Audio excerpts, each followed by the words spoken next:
Hello, topic is joint venture.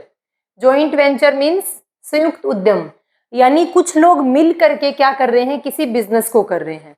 अब मिल करके business तो पार्टनरशिप फर्म में भी कर रहे थे, फिर बिजनेस के एक नए फॉर्मेशन की रिक्वायरमेंट क्यों हुई, बिजनेस का एक न्यू फॉर्म क्यों आया, जॉइंट वेंचर, वो देखते हैं। देखो, एक पर्सन है मिस्टर ए और एक पर्सन है मिस्टर बी। मिस्टर ए क्या करता है, कंस्ट्रक्शन का काम करता है, बिल्डिंग वगैरह बनाता है, रोड बनाता है। मिस्टर बी भी क्या करता है, कंस्ट्रक्शन का काम करता है।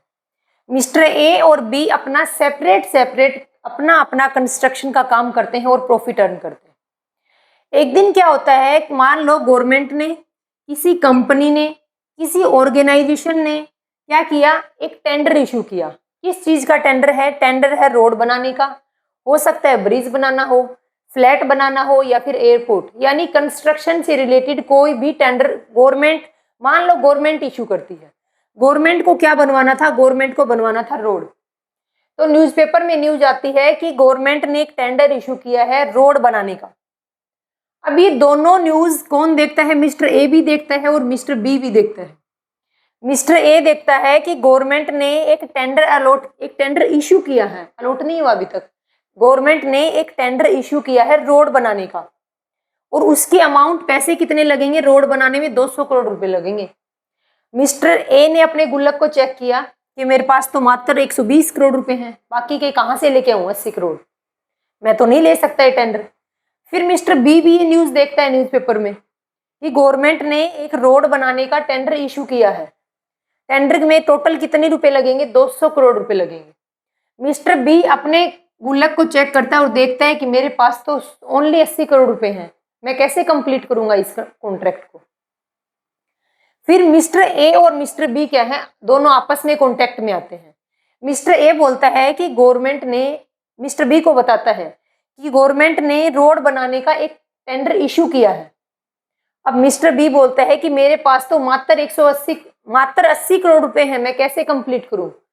इधर मिस्टर ए के पास सिर्फ 120 करोड़ रुपए हैं, कैसे कंप्लीट होगा। तो दोनों के बीच में क्या है, मिस्टर ए और मिस्टर बी दोनों के बीच में क्या होता है, दोनों के बीच में होगा एक एग्रीमेंट। दोनों के बीच में क्या होता है, एक एग्रीमेंट होता है कि क्यों ना हम दोनों मिल करके, मिस्टर ए और मिस्टर बी बोलते हैं क्यों ना हम दोनों मिल करके गवर्नमेंट के इस टेंडर को, जो गवर्नमेंट ने टेंडर इशू किया है उसको हम ले लें। हम गवर्नमेंट को बोलते हैं कि हम आपको ये रोड बनाकर देंगे। रीजन क्या था इन दोनों के मिलने का, क्योंकि इनको क्या है, दोनों का काम कंस्ट्रक्शन का है और गवर्नमेंट को भी कंस्ट्रक्शन का काम करवाना था, रोड बनवाना था। ठीक है, पैसे चाहिए 200 करोड़ रुपए, दोनों के पास अमाउंट कम थी। अगर मान लो 200 करोड़ रुपए अकेले ए के पास होते तो क्या ये बी के पास जाता, बिल्कुल भी नहीं जाता, क्योंकि पूरे कंस्ट्रक्शन की अमाउंट इसके पास है। जितनी अमाउंट की रिक्वायरमेंट है उतने पैसे अगर मिस्टर ए के पास होता तो वो बी के पास नहीं जाता। तो पैसे की शॉर्टेज की वजह से या फिर नॉलेज की शॉर्टेज की वजह से, मान लो कुछ नॉलेज ए को है, कुछ नॉलेज बी को है, कुछ पैसे ए के पास है, कुछ पैसे बी के पास है, तो दोनों मिलकर के एक एग्रीमेंट करते हैं कि हम क्या करते हैं, इस कॉन्ट्रैक्ट को ले लेते हैं और इस कॉन्ट्रैक्ट को कंप्लीट करके हम क्या करेंगे, उससे प्रॉफिट अर्न करेंगे। तो जॉइंट वेंचर क्या है कि जॉइंट वेंचर के अंदर दो या दो से ज्यादा पर्सन किसी एक स्पेशल ऑब्जेक्ट को अचीव करने के लिए, किसी एक स्पेशल टारगेट को पूरा करने के लिए क्या करते हैं, एग्रीमेंट करते हैं, और उस टारगेट से, उस बिजनेस से क्या करते हैं, प्रॉफिट अर्न करते हैं और अपनी प्रॉफिट शेयरिंग रेशियो में डिस्ट्रीब्यूट कर लेते हैं।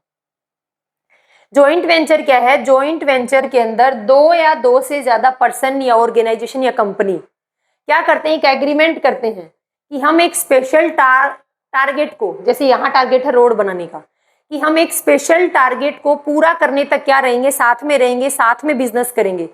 उस बिजनेस से जितना भी प्रॉफिट अर्न करेंगे हम हमारे प्रॉफिट शेयरिंग रेशियो में डिस्ट्रीब्यूट कर लेंगे, और जैसे ही वो टारगेट खत्म हो जाएगा, आप अपने रास्ते और हम अपने रास्ते, यानी टारगेट खत्म होने के बाद उनका बीच का एग्रीमेंट भी खत्म हो जाएगा। क्या पार्टनरशिप में ऐसा था, पार्टनरशिप फर्म में दो या दो से ज्यादा पर्सन मिल करके बिजनेस स्टार्ट करते हैं।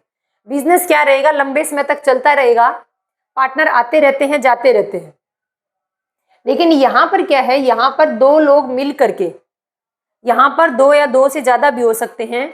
मान लो 2 पर्सन मिल करके एक एग्रीमेंट करते हैं कि हम से एक स्पेशल टास्क को कंप्लीट करेंगे और उसका प्रॉफिट अर्न करके हमारे प्रॉफिट शेयरिंग रेशो में डिस्ट्रीब्यूट कर लेंगे। जैसे ही ये स्पेशल टारगेट अचीव हो जाएगा, हमारा एग्रीमेंट खत्म हो जाएगा। आप अपने रास्ते और मैं अपने रास्ते। तो ये है जॉइंट वेंचर। अब ये काफ़ी हद तक पार्टनरशिप से मिलता जुलता है, लेकिन पार्टनरशिप नहीं है। पार्टनरशिप में क्या है, पार्टनरशिप कंटिन्यू चलती रहेगी। उसमें एक स्पेशल टारगेट नहीं था कि ये टारगेट पूरा, पार्टनरशिप खत्म। क्या है, लगातार चलती रहती है पार्टनरशिप। अब देखो, मैंने इधर कुछ पॉइंट लिखा आपके लिए। सेम पार्टनरशिप के जैसा है, लेकिन इनका एक स्पेशल टारगेट होता है। टारगेट क्या था, रोड बनाना। 2 साल के अंदर रोड का काम कंप्लीट हो गया, पार्टनरशिप खत्म, एग्रीमेंट खत्म। दूसरा है क्या है, टारगेट पूरा हुआ और जॉइंट वेंचर क्या हो जाएगा, खत्म हो जाएगा। मैंने बताया ना, जैसे ही कंस्ट्रक्शन का काम कंप्लीट हो जाएगा, ये जो इनके बीच का जो एग्रीमेंट था वो क्या हो जाएगा, खत्म हो जाएगा। फिर क्या बोला गया, जॉइंट वेंचर में मेंबर्स को को वेंचर बोलते हैं। मोस्ट इंपोर्टेंट, एक पार्टनरशिप फर्म में मेंबर को क्या बोलते हैं, पार्टनर बोलते हैं। वैसे ही जॉइंट वेंचर में मेंबर को क्या बोलेंगे, देखो कितने मेंबर हैं, 2, मिस्टर ए और मिस्टर बी। मिस्टर ए और मिस्टर बी को क्या बोलेंगे, पार्टनर नहीं बोलेंगे, बल्कि को वेंचर बोलेंगे इनको। तो मैंने अब तक आपको क्या बताया है कि जॉइंट वेंचर एक एग्रीमेंट है 2 या 2 से ज्यादा लोगों के बीच में। एग्रीमेंट किस चीज का है, किसी एक स्पेशल टास्क को पूरा करने का। जैसे ही टास्क कंप्लीट हो जाएगा, जैसे ही स्पेशल ऑब्जेक्ट पूरा हो जाएगा, उनके बीच का एग्रीमेंट खत्म हो जाएगा और उस एग्रीमेंट से, उस स्पेशल टास्क से जो भी प्रॉफिट अर्न किया है, उस प्रॉफिट को क्या कर लेंगे, अपने प्रॉफिट शेयरिंग रेशियो में डिस्ट्रीब्यूट कर लेंगे। ऐसा क्यों है कि 2 लोग मिलकर के बिजनेस कर रहे थे, ये अकेला भी तो कर सकता था, क्योंकि पैसे की शॉर्टेज। कई रीजन हो सकते हैं, हो सकता है कि पैसे की शॉर्टेज हो सकता है कि नॉलेज की शॉर्टेज हो। इस वजह से क्या है, मान लो इसके पास पैसे हैं लेकिन इस पर्सन के पास नॉलेज है, तो दोनों क्या करेंगे, दोनों एक एग्रीमेंट करेंगे कि मैं पैसे लगाऊंगा और आप अपनी नॉलेज देना। मिल करके क्या करेंगे, एक स्पेशल टारगेट को पूरा करेंगे। जैसे ही टारगेट पूरा हो जाएगा, हमारे बीच का एग्रीमेंट खत्म हो जाएगा। आप अपने रास्ते और मैं अपने रास्ते। ये ध्यान रखना, जॉइंट वेंचर पार्टनरशिप के जैसे हैं, लेकिन इनका एक स्पेशल टारगेट है। पार्टनरशिप के अंदर मेंबर को पार्टनर बोलते हैं, बट जॉइंट वेंचर में मेंबर को को वेंचर बोलते हैं। अब हम देखते हैं कि जॉइंट वेंचर की क्या कैरेक्टरिस्टिक्स है, काफी कुछ क्लियर हो जाएगा उससे।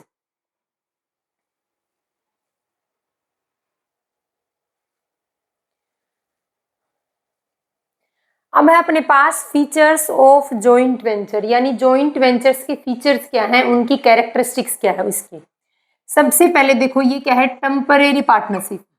देखो, पार्टनरशिप तो हुई है, 2 पर्सन के बीच में एग्रीमेंट तो हुआ है। जैसे हमने लिया था कि रोड बनाने का काम करना है, कंस्ट्रक्शन का काम था, रोड कंस्ट्रक्शन का। तो ए और बी के बीच में क्या हुआ था, एक एग्रीमेंट हुआ था, लेकिन एक टेम्परेरी एग्रीमेंट था। जैसे ही कंस्ट्रक्शन का काम खत्म होगा, उनके बीच का एग्रीमेंट खत्म हो जाएगा। तो टेम्परेरी क्या है, एक टेम्परेरी पार्टनरशिप। इसके ऊपर गोइंग कंसर्न कंसेप्ट फॉलो नहीं करता। गोइंग कंसर्न कंसेप्ट क्या बोलता है कि बिजनेस के अंदर पैसा इन्वेस्ट करते हैं, ये सोच करके पैसा लगाते हैं कि बिजनेस लंबे समय तक चलता रहेगा। लेकिन हमारे बिजनेस के अंदर, हमारे जॉइंट वेंचर में तो हमें पहले से पता है कि क्या है, कि लंबे समय तक बिजनेस नहीं चलेगा, लेकिन सिर्फ एक स्पेशल टारगेट को अचीव करेगा और उस टारगेट के अचीव होते ही उनके बीच का एग्रीमेंट खत्म हो जाएगा। तो ये क्या है, ये एक टेम्परेरी पार्टनरशिप है जॉइंट वेंचर्स के बीच में। जॉइंट वेंचर में जो मेंबर्स होते हैं उनको क्या बोलते हैं, को वेंचर बोलते हैं। तो को वेंचर्स के बीच का एक ये टेम्परेरी पार्टनरशिप एग्रीमेंट है। जैसे ही टारगेट अचीव हो जाएगा, ये एग्रीमेंट खत्म हो जाएगा। इसके ऊपर गोइंग कंसर्न कंसेप्ट फॉलो नहीं करता, लागू नहीं होता। नेक्स्ट है स्पेसिफिक बिजनेस डील पर क्या करेंगे, काम करेंगे। स्पेसिफिक बिजनेस डील क्या थी, हमने जो एग्जांपल लिया था उसमें डील थी कि रोड का कंस्ट्रक्शन का काम है, तो एक स्पेशल बिजनेस है, क्या क्या ऑब्जेक्ट है उनका, उस रोड के कंस्ट्रक्शन का ऑब्जेक्ट। नेक्स्ट है फर्म का नाम कभी यूज नहीं करेंगे। देखो, पहले से एक खुद भी कंस्ट्रक्शन का काम कर रहा था, बी भी अपना खुद कंस्ट्रक्शन का काम कर रहा था, दोनों का अपना अपना बिजनेस था, अपनी अपनी फर्म थी। दोनों ने अपनी फर्म में से किसी भी फर्म का नाम यूज नहीं किया। ना तो इस जॉइंट वेंचर को ए ने अपनी फर्म का नाम दिया, ना ही इस जॉइंट वेंचर को बी ने अपनी फर्म का नाम दिया, और ना ही इस जॉइंट वेंचर को एक नई फर्म का नाम दिया। यानी इसके इस जॉइंट वेंचर करने के लिए जो पार्टनर्स यानी जो जिनको हम को वेंचर बोलते हैं, वो कोई फर्म का नाम डिसाइड नहीं करते हैं, बल्कि अपना टारगेट खत्म करते हैं, टारगेट प्राप्त करते हैं। जैसे ही टारगेट अचीव हुआ, अपना प्रॉफिट लेकर के अपने अपने घर चलते हैं। तो यानी फर्म का कोई नाम यूज नहीं करते हैं। फिर क्या है, इनका मोटिव क्या है? मेन मोटिव इनका प्रॉफिट अर्न करना है। इनका मेन, ये धर्मात्मा नहीं बनते, ये जॉइंट वेंचर करके डोनेशन नहीं देते, बल्कि इनका मेन मोटिव क्या है? प्रॉफिट अर्न करना है। ये प्रॉफिट का, ये जो इस एग्रीमेंट से उस जो स्पेशल उन्होंने टेंडर लिया था, उस टेंडर से जो प्रॉफिट निकलेगा वो क्या करेंगे? अपने प्रॉफिट शेयरिंग रेशियो में डिस्ट्रीब्यूट कर लेंगे। जो भी उन दोनों के बीच में 2 या 3 हैं, जो भी उनके बीच में डिसाइड है, उस प्रॉफिट को उस रेशियो में डिस्ट्रीब्यूट कर लेंगे। अगर प्रॉफिट रेशियो के डिस्ट्रीब्यूशन के बारे में कुछ नहीं किया, कुछ भी नहीं बताया, तो प्रॉफिट शेयरिंग रेशियो क्या होगा? इक्वल। जितने भी को वेंचरर्स होंगे, उन को वेंचर के बीच में जितना भी टोटल प्रॉफिट होगा, उनको इक्वली में डिवाइड कर देंगे। नेक्स्ट हमारे पास कि expenses not divide in capital expense और रेवेन्यू एक्सपेंस। यानी इस जॉइंट वेंचर में जितने भी एक्सपेंस होते हैं रोड को बनाने के, मान लो रोड बनाना है, कंस्ट्रक्शन का काम है, तो उस कंस्ट्रक्शन के काम में जितने भी एक्सपेंस होते हैं उनको हम ऐसे डिवाइड नहीं करते अलग अलग कैटेगरी में कि ये रेवेन्यू एक्सपेंडिचर है, ये कैपिटल एक्सपेंडिचर है। कोई भी एक्सपेंडिचर हो, हम सिर्फ उसको एक्सपेंडिचर करके ही दिखाते हैं, अलग अलग कैटेगरी में हम उनको कैटेगराइज नहीं करते हैं। कहाँ शो करेंगे इन सारे एक्सपेंस को? जितने भी एक्सपेंस हो सारे के सारे जॉइंट वेंचर अकाउंट के डेबिट साइड में जाएंगे। जॉइंट वेंचर अकाउंट के डेबिट साइड में लिख देंगे टू एक्सपेंस के नाम से। कुछ भी शो नहीं करेंगे कि ये कैपिटल नेचर का है, ये रेवेन्यू नेचर का है। नेक्स्ट क्या लिखा हुआ है कि work done by all co वेंचरर। या तो मान लो एक को जॉइंट वेंचर के अंदर मान लो 10 को वेंचरर्स हैं, या तो वो सारे के सारे को वेंचरर्स वर्किंग पे रहेंगे, या तो वो सारे 10 के 10 वेंचर काम करेंगे। तो मैंने लिखा कि work done by all co वेंचरर, या फिर उनमें से कुछ लोग ही उनमें से कुछ लोगों को सेलेक्ट करेंगे, जैसे पार्टनरशिप में सेलेक्ट करते हैं। पार्टनरशिप फर्म में या तो सभी पार्टनर क्या करेंगे? वर्क डन करेंगे, मैनेजमेंट। लेकिन हो सकता है कि पार्टनर्स क्या है, कुछ पर्सन को सेलेक्ट कर देते हो अपने ही पार्टनर्स में से, एग्जिस्टिंग पार्टनर्स में से ही कुछ पार्टनर को सेलेक्ट कर देते हैं कि सारे काम को आप डन करोगे सभी पार्टनर्स की तरफ से। वैसे ही जॉइंट वेंचर के अंदर any one on behalf of all, सभी को वेंचरर्स की तरफ से, सभी 10 वेंचरर की तरफ से सिर्फ 3 वेंचर होंगे जो क्या करेंगे? इस काम को डन करेंगे। तो मैंने कैरेक्टरिस्टिक्स में सबसे पहले क्या बताया? टेम्परेरी पार्टनरशिप है, परमानेंट पार्टनरशिप नहीं है, इसके ऊपर गोइंग कंसर्न कंसेप्ट फॉलो नहीं करता। दूसरा स्पेसिफिक बिजनेस, यानी किसी स्पेशल टारगेट पर इनका बिजनेस चलता है, किसी स्पेशल टारगेट के ऊपर इनका एग्रीमेंट स्टार्ट होता है, टारगेट पूरा, एग्रीमेंट खत्म। फर्म का नाम यूज नहीं करते, ना तो ए अपनी फर्म का नाम यूज कर रहा था, ना बी अपनी फर्म का नाम यूज कर रहा था, यानी फर्म का स्पेशल कोई नाम यहाँ पर यूज नहीं करते। ना ही हम फर्म को, इस जॉइंट वेंचर को कोई नया नाम देते हैं। इनका मेन मोटिव प्रॉफिट अर्न करना है। अगर रेशो दे रखा है तो उसमें डिस्ट्रीब्यूट करेंगे। अगर प्रॉफिट शेयरिंग रेशो के बारे में कुछ नहीं बताया तो कैसे करेंगे? इक्वल डिस्ट्रीब्यूट कर देंगे। नेक्स्ट क्या था कि एक्सपेंस को कभी भी कैपिटल एक्सपेंस और रेवेन्यू एक्सपेंस की कैटेगरी में डिवाइड नहीं करते, बल्कि जितने भी एक्सपेंस जॉइंट वेंचर में होते हैं उनको जॉइंट वेंचर अकाउंट के डेबिट साइड में शो करते हैं। अगला है कि जो जॉइंट वेंचर में जो काम है, जो काम डन करना है, वो सभी को वेंचरर्स भी कर सकते हैं, और उनमें से कोई एक यानी कुछ भी क्या करते हैं, 2 या 3 को वेंचरर्स भी उस काम को डन कर सकते हैं। अब जरूरी नहीं है ये कंस्ट्रक्शन का ही काम हो, और रोड बनाने का, ब्रिज बनाने का, एयरपोर्ट बनाने का। हो सकता है कि कुछ गुड्स की यूनिट को सेल करना हो, कुछ गुड्स ऐसे हैं जिनकी यूनिट को सेल करना हो, तो भी कुछ पार्टनर मिल करके ये सेलिंग का काम कर सकते हैं। मतलब क्या है, बात ये है कि 2 या 2 से ज्यादा पर्सन मिलेंगे, उनके बीच में एग्रीमेंट होगा किसी स्पेशल टास्क के लिए। जैसे ही टास्क कंप्लीट होगा उनका एग्रीमेंट खत्म हो जाएगा, और जो भी प्रॉफिट अर्न किया है वो अपने प्रॉफिट शेयरिंग रेशियो में डिस्ट्रीब्यूट कर लेंगे। अब आगे लिखा है, नेक्स्ट क्या है कि जॉइंट वेंचर का टारगेट पूरा होने पर जितनी भी एसेट्स बची हैं उन एसेट्स को क्या करेंगे? या तो सेल कर देंगे, और या फिर क्या करेंगे? को वेंचरर्स खुद ले लेंगे।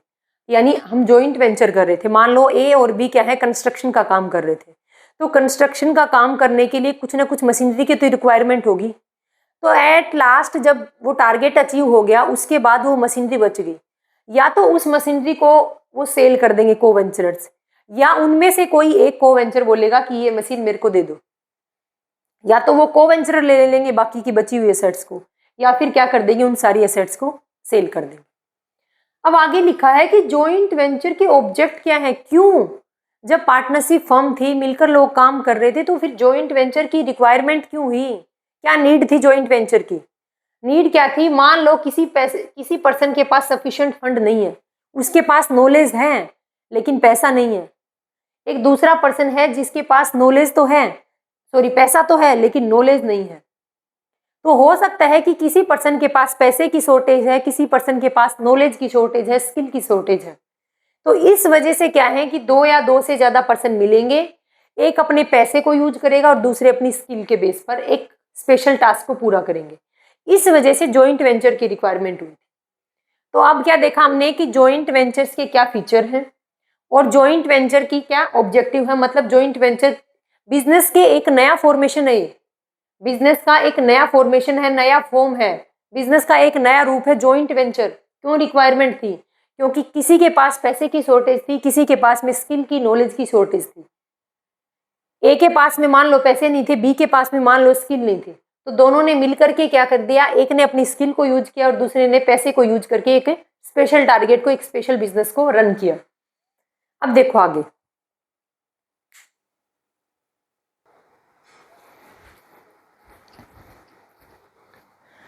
अब हम देखते हैं कि जॉइंट वेंचर और पार्टनरशिप फर्म में क्या तो सिमिलरिटी है, या तो यानी क्या तो उनमें समानता है, क्या चीज दोनों में सेम है जॉइंट वेंचर में और पार्टनरशिप फर्म में, और क्या उनमें डिफरेंस है। सबसे पहले देखते हैं हम दोनों में क्या समानता है, क्या सिमिलरिटीज है। देखो, चाहे जॉइंट वेंचर हो चाहे पार्टनरशिप फर्म हो, दोनों के दोनों क्या है, एक एग्रीमेंट से बनते हैं। दो या दो से ज़्यादा लोगों के बीच में क्या है, एक एग्रीमेंट होता है, और एक एग्रीमेंट से जॉइंट वेंचर और पार्टनरशिप फर्म क्या होते हैं, फॉर्म में आते हैं। कभी भी एक्ट के थ्रू नहीं बनती पार्टनरशिप फर्म, और ना ही जॉइंट वेंचर क्या है, एक एक्ट के थ्रू बनता। हालांकि इन दोनों के ऊपर पार्टनरशिप एक्ट 1932 अप्लाई होता है, लेकिन इनका फॉर्मेशन कभी भी एक्ट से नहीं होता, बल्कि किससे होता है, एक एग्रीमेंट से पार्टनरशिप फर्म और जॉइंट वेंचर दोनों फॉर्म में आते हैं, दोनों बनते हैं। एग्रीमेंट बिटवीन टू और मोर पर्सन, दो या दो से ज़्यादा लोगों के बीच में एक एग्रीमेंट होता है कि हम एक बिजनेस करना चाहते हैं। उससे क्या है, बिजनेस का एक नया फॉर्म आता है, या तो पार्टनरशिप फर्म आएगी या फिर जॉइंट वेंचर आएगा। नेक्स्ट है कि provision of partnership act 1932 apply both, दोनों के ऊपर, चाहे जॉइंट वेंचर हो चाहे पार्टनरशिप फर्म हो, दोनों के ऊपर कौन से एक्ट के प्रोविजन अप्लाई होते हैं, पार्टनरशिप एक्ट 1932 के प्रोविजन। नेक्स्ट है, दोनों के अंदर मिनिमम नंबर कम से कम कितने होने चाहिए, दो, दोनों के अंदर कम से कम 2 मेंबर की रिक्वायरमेंट है। नेक्स्ट क्या है, ये दोनों, ये सारी क्या है, सिमिलरिटीज हैं, समानता है दोनों में। नेक्स्ट, दोनों का मेन एम प्रॉफिट अर्न करना नहीं है, ये दोनों किसी डोनेशन के लिए नहीं बने, ये धर्मात्मा नहीं बनते, बल्कि क्या है, ये प्रॉफिट अर्न करने के लिए क्या करते हैं, एक एग्रीमेंट करते हैं। नेक्स्ट क्या है कि मेंबर्स में, इनके मेंबर्स में, चाहे इसके जॉइंट वेंचर के मेंबर को क्या बोलते हैं, को वेंचर, और पार्टनरशिप फर्म के मेंबर को क्या बोलते हैं, पार्टनर्स। तो पार्टनर्स के बीच में और जॉइंट वेंचर के जो को वेंचरर होते हैं, को वेंचरर के बीच में कैसा रिलेशन है, जॉइंट वेंचर के सभी को वेंचरर के बीच में प्रिंसिपल और एजेंट का रिलेशन है। ऐसे ही पार्टनरशिप फर्म में सभी पार्टनर के बीच किसका, प्रिंसिपल और एजेंट का रिलेशन है। ये प्रिंसिपल और एजेंट के रिलेशन का मतलब क्या है, यानी मान लो कोई एक पार्टनर कोई काम कर रहा है, चाहे काम गलत किया हो चाहे सही किया हो, सभी पार्टनर क्या हैं, उस काम के लिए लाइबल होंगे। अगर एक पार्टनर कोई ऑर्डर देता है तो सब पार्टनर उसके ऑर्डर को मानने के लिए लाइबल हैं, सब पार्टनर को उसके ऑर्डर को मानना पड़ेगा, और वो पार्टनर जो ऑर्डर दे रहा है वो इन सभी पार्टनर के ऑर्डर को भी फॉलो करेगा। तो वो पार्टनर क्या है, प्रिंसिपल भी है, और वो पार्टनर उस फर्म का एजेंट भी है। तो को वेंचरर के जो जॉइंट वेंचर के जो मेंबर्स होते हैं, जिनको को वेंचरर बोलते हैं, उनके बीच में कैसा रिलेशन है, प्रिंसिपल और एजेंट का। ऐसे ही पार्टनरशिप फर्म के मेंबर को हम बोलते हैं पार्टनर, और पार्टनर के बीच में भी क्या रिलेशन है, प्रिंसिपल के और एजेंट का रिलेशन है। प्रॉफिट शेयरिंग रेशो, अगर प्रॉफिट शेयरिंग रेशो दोनों में बताया गया हो, जो भी डिसाइड किया गया हो सभी पार्टनर ने या सभी को वेंचरर ने, उसी प्रॉफिट शेयरिंग रेशियो में क्या किया जाएगा, उनके प्रॉफिट को डिस्ट्रीब्यूट किया जाएगा। मान लो कुछ भी नहीं दे रखा, फर्म की पार्टनरशिप डीड साइलेंट है कि कुछ भी नहीं, उनके बीच कोई एग्रीमेंट नहीं हुआ कि कितना रेशियो होगा प्रॉफिट शेयरिंग रेशियो, तो उनके प्रॉफिट को किस में डिवाइड करेंगे, equally. Profit sharing ratio assume कर लेंगे कि सभी पार्टनर के बीच में, और अगर जॉइंट वेंचर है तो सभी को वेंचरर के बीच में टोटल प्रॉफिट इक्वली डिस्ट्रीब्यूट कर दिया जाएगा। ये है दोनों के अंदर समानता क्या है, सेम चीज़ें क्या हैं। अब आता है कि जॉइंट वेंचर और पार्टनरशिप फर्म में इतनी सब कुछ समानता होते हुए भी ये डिफरेंट हैं, अलग हैं। अब वो डिफरेंस देखते क्या है। सबसे पहला है कि जॉइंट वेंचर का कोई नाम नहीं रखा जाता। मिस्टर ए ने और बी ने क्या किया था, दोनों कंस्ट्रक्शन का काम कर रहे थे सेपरेट सेपरेट, दोनों का अपनी अपनी फर्म का, मिस्टर ए की फर्म का अलग से अपना नाम है, मिस्टर बी की फर्म का अलग से अपना नाम है।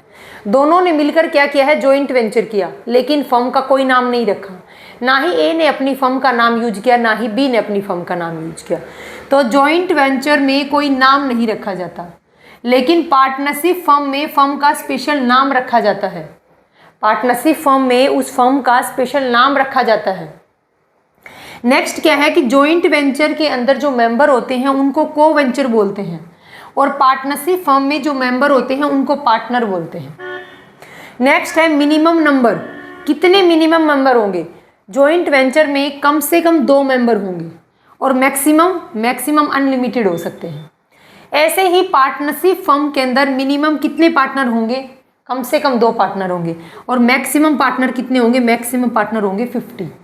अब इस 50 को देखो, एक बार क्या हुआ था कि पार्टनरशिप फर्म, पहले क्या था, पार्टनरशिप एक्ट 1932, पार्टनरशिप एक्ट 1932 के अकॉर्डिंग बैंकिंग के लिए 10 और बैंकिंग के लिए 20 और अन्य के लिए 10 ऐसा कुछ था, लेकिन उस चीज़ को ख़त्म कर दिया।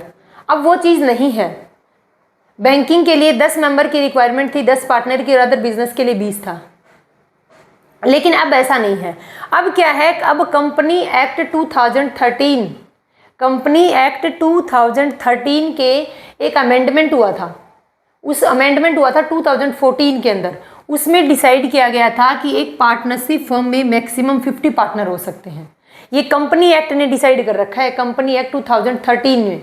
उसमें अमेंडमेंट हुआ था 2014 में, तो तब डिसाइड हुआ था कि एक पार्टनरशिप फर्म में मैक्सिमम 50 मेंबर हो सकते हैं, 50 पार्टनर हो सकते हैं। नेक्स्ट बोला गया था कि no need of registration, registration करवाने की कोई रिक्वायरमेंट नहीं है इनको, जॉइंट वेंचर को, लेकिन पार्टनरशिप फर्म को रजिस्ट्रेशन करवाने की रिक्वायरमेंट है। कंपलसरी नहीं है इसके लिए भी रजिस्ट्रेशन करवाना कंपलसरी नहीं है, बट पार्टनरशिप एक्ट 1932 में रजिस्ट्रेशन करवा लेना चाहिए। रीज़न क्या है, अगर कंपलसरी नहीं है तो फिर क्यों करवाएगी पार्टनरशिप फर्म, फालतू की कागजी कार्रवाई क्यों करेगी। देखो रीज़न क्या है कि कई बार पार्टनरशिप फर्म का कोई पार्टनर कोई गलत काम कर देता है, कोई अवैध काम करता है, जिसकी वजह से क्या, या फिर पार्टनरशिप फर्म के ऊपर केस हो जाता है, या फिर पार्टनरशिप कोई बाहर का पर्सन कोई अवैध काम कर देता है, वो पार्टनरशिप फर्म से रिलेटेड होता है। तो क्या है, पार्टनरशिप फर्म जब तक रजिस्टर्ड नहीं होगी पार्टनरशिप एक्ट के अंदर, तब तक केस नहीं कर सकती, तब तक केस फाइल नहीं कर सकती। इसीलिए हालांकि अगर पार्टनरशिप फर्म पार्टनरशिप एक्ट 1932 के अंडर रजिस्टर नहीं है, तो बाहर का कोई पर्सन फर्म के ऊपर केस कर सकता है, बट फर्म उस पर्सन के ऊपर केस नहीं कर सकती। रीज़न क्या है, क्योंकि वो रजिस्टर्ड नहीं है पार्टनरशिप एक्ट 1932 में। तो रजिस्ट्रेशन करवाना कंपलसरी नहीं है, सिर्फ इस पॉइंट ऑफ व्यू से कि इन फ्यूचर अगर कोई ऐसा गलत काम हो गया फ्यूचर किसी मेंबर के थ्रू, किसी पार्टनर्स के थ्रू, या फिर किसी अदर पार्टनर ने केस कर दिया, तो हम क्या है, हमारी फर्म उस पर्सन पर केस नहीं कर पाएगी वापस। नेक्स्ट क्या है कि सेपरेट सेट ऑफ बुक्स। देखो ये क्या है, जो जॉइंट वेंचर्स हैं इसमें जो को वेंचरर्स होते हैं वो क्या करते हैं, को वेंचरर्स मान लो 2 पर्सन थे जैसे ए और बी, ये क्या करते हैं, ये अपनी बुक्स ऑफ अकाउंट को एक साथ भी मेंटेन कर सकते हैं और अलग अलग भी मेंटेन कर सकते हैं। मैंने लिखा separate set of books. Separate set क्या है, सेपरेट सेट अलग अलग बुक भी रख सकते हैं और ये साथ में भी रख सकते हैं, लेकिन पार्टनरशिप फर्म में सेपरेट सेट ऑफ बुक्स को तैयार किया जाएगा। क्या किया जाएगा, किसी दूसरी फर्म के साथ मर्ज नहीं करेंगे अपनी बुक्स ऑफ अकाउंट को, बल्कि अलग से तैयार करेंगे। लेकिन जॉइंट वेंचर में क्या है, जॉइंट वेंचर में ये मान लो 2 वेंचर हैं, 2 को वेंचर हैं, ये दोनों क्या हैं, ये दोनों एक जगह अपनी बुक्स ऑफ अकाउंट को प्रिपेयर कर सकते हैं। नेक्स्ट क्या है कि माइनर पार्टनर कभी भी को वेंचर नहीं बन सकता। माइनर पार्टनर कभी भी को वेंचर नहीं बन सकता, क्योंकि जॉइंट वेंचर एक एग्रीमेंट पर बेस होता है। एक एग्रीमेंट से जॉइंट वेंचर बनता है, और एग्रीमेंट अनमेच्योर एग्रीमेंट क्या है, माइनर कभी एग्रीमेंट नहीं कर सकता, माइनर कभी कॉन्ट्रैक्ट नहीं कर सकता। तो इसलिए जॉइंट वेंचर क्या है, जॉइंट वेंचर में माइनर मेंबर कभी भी को वेंचर नहीं बन सकता। बट क्या पार्टनरशिप फर्म में माइनर मेंबर पार्टनर बन सकता है? बन सकता है। वैसे तो इसमें भी बाउंडेशन है कि माइनर मेंबर पार्टनर नहीं बन सकता, लेकिन एक केस क्या है, सिर्फ और सिर्फ प्रॉफिट के अंदर, सिर्फ और सिर्फ प्रॉफिट के अंदर एक माइनर पर्सन भी पार्टनरशिप फर्म का पार्टनर बन सकता है। नेक्स्ट हमारे पास कि स्वयं का पर्सनल बिजनेस, इनका क्या है, देखो मिस्टर ए और बी दो अलग अलग क्या थे, दो अलग अलग कंस्ट्रक्शन का काम कर रहे थे, इनका अपनी अपनी फर्म चल रही थी, लेकिन दोनों ने क्या किया, दोनों ने मिल करके जॉइंट वेंचर स्टार्ट कर दिया। ये जॉइंट वेंचर भी कर रहे हैं, ये जॉइंट वेंचर भी कंस्ट्रक्शन का काम भी चल रहा है गवर्नमेंट के रोड बनाने का, लेकिन साथ में इनका खुद का बिजनेस है, वो भी अलग से सेपरेट तरीके से चल रहा है। यानी इनका खुद का बिजनेस भी चल रहा है और ये भी चल रहा है, दोनों साथ साथ चल रहे हैं। लेकिन पार्टनरशिप फर्म में ऐसा नहीं होता। एक पार्टनरशिप फर्म के जो पार्टनर हैं, उस पार्टनरशिप फर्म में काम कर रहे हैं, तो वो किसी दूसरी पार्टनरशिप फर्म को नहीं बना सकते। लेकिन इसमें ऐसा नहीं है, इनका खुद का काम भी चलता रहेगा और अलग से भी काम करते रहेंगे। ये क्या है, जॉइंट वेंचर और पार्टनरशिप फर्म में कुछ डिफरेंस दिया गया है। और यहाँ पर क्या है, जॉइंट वेंचर और पार्टनरशिप फर्म में सिमिलरिटी बताई गई है कि क्या समानता है। अब देखते हैं आगे।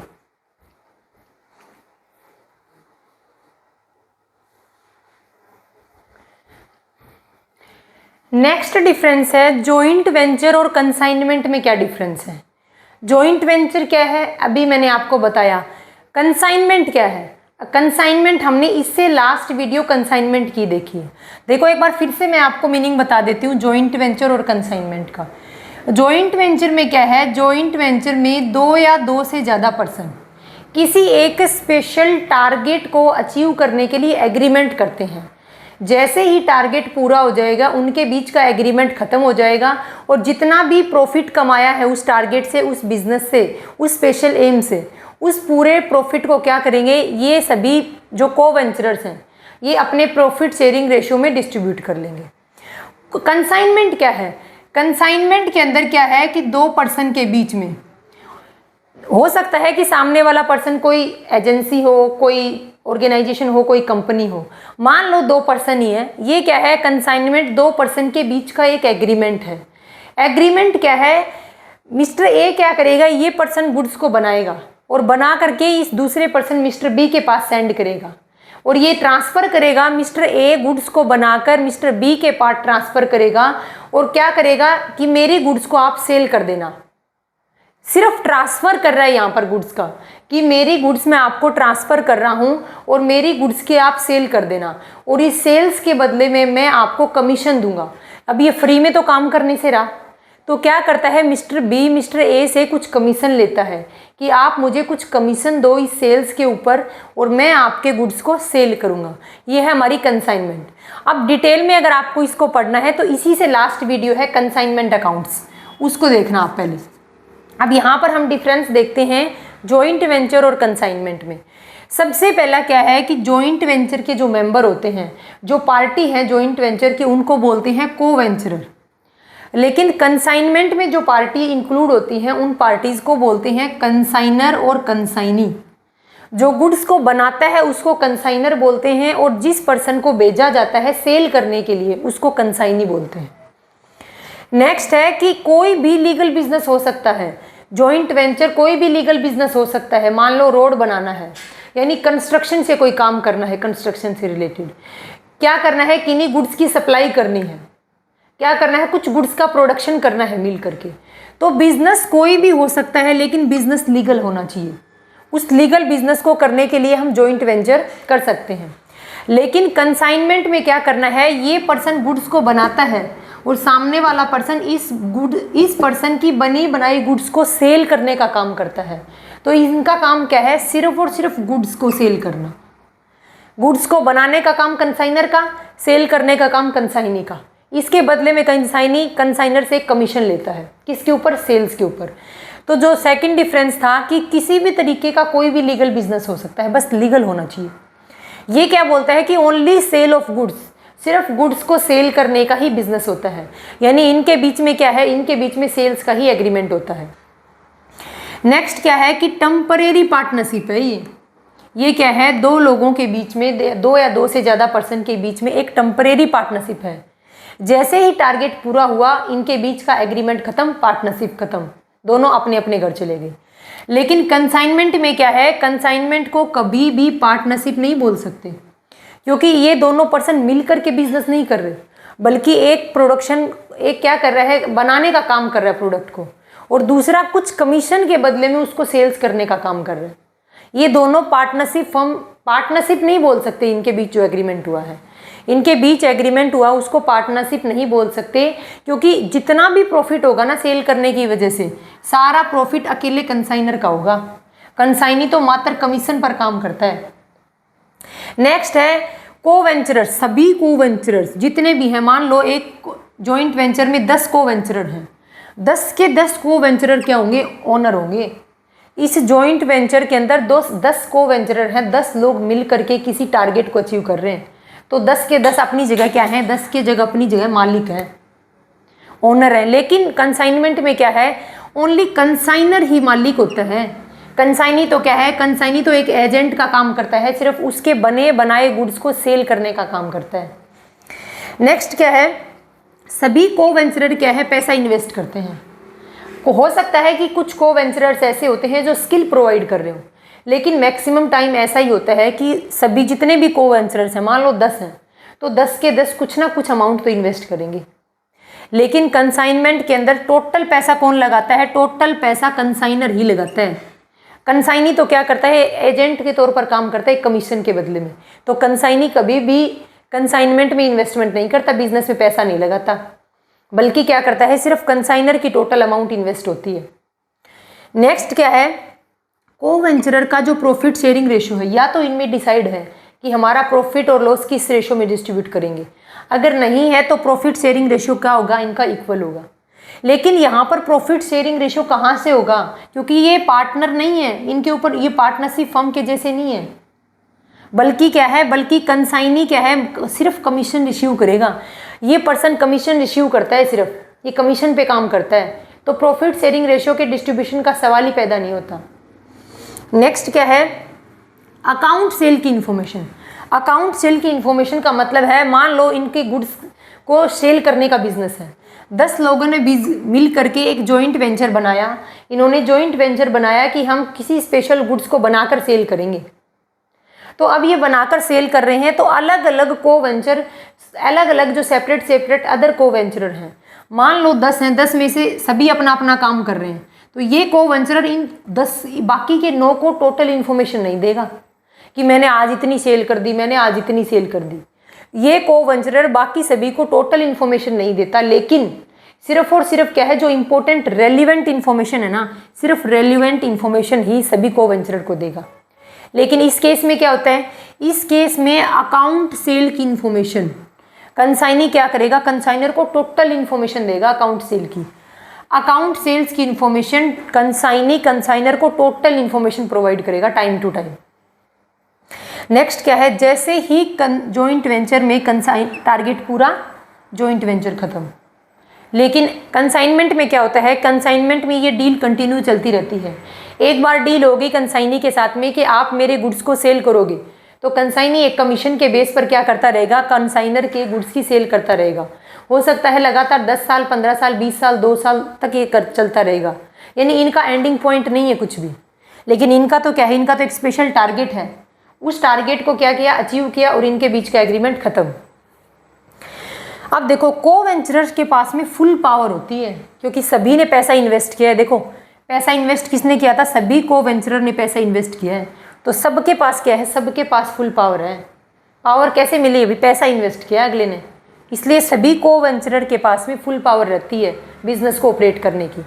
लेकिन यहाँ पर कंसाइनी पैसा थोड़ी लगाता है, कंसाइनी तो कमीशन पे काम करता है, पैसा तो सिर्फ कंसाइनर ने लगाया है, तो कंसाइनर के पास फुल पावर रहती है। और कंसाइनी क्या है, कंसाइनी तो बेचारा एक एजेंट है, अपना कमीशन लेकर चलता बनता है, इनके गुड्स को सेल करता रहता है और कमीशन लेकर साइड हो जाता है। तो ये क्या है, जॉइंट वेंचर और कंसाइनमेंट के बीच का डिफरेंस है। अब हम देखेंगे सबसे इंपॉर्टेंट टॉपिक, अब अपने आज के लेक्चर के सबसे इंपॉर्टेंट टॉपिक अब स्टार्ट होता है।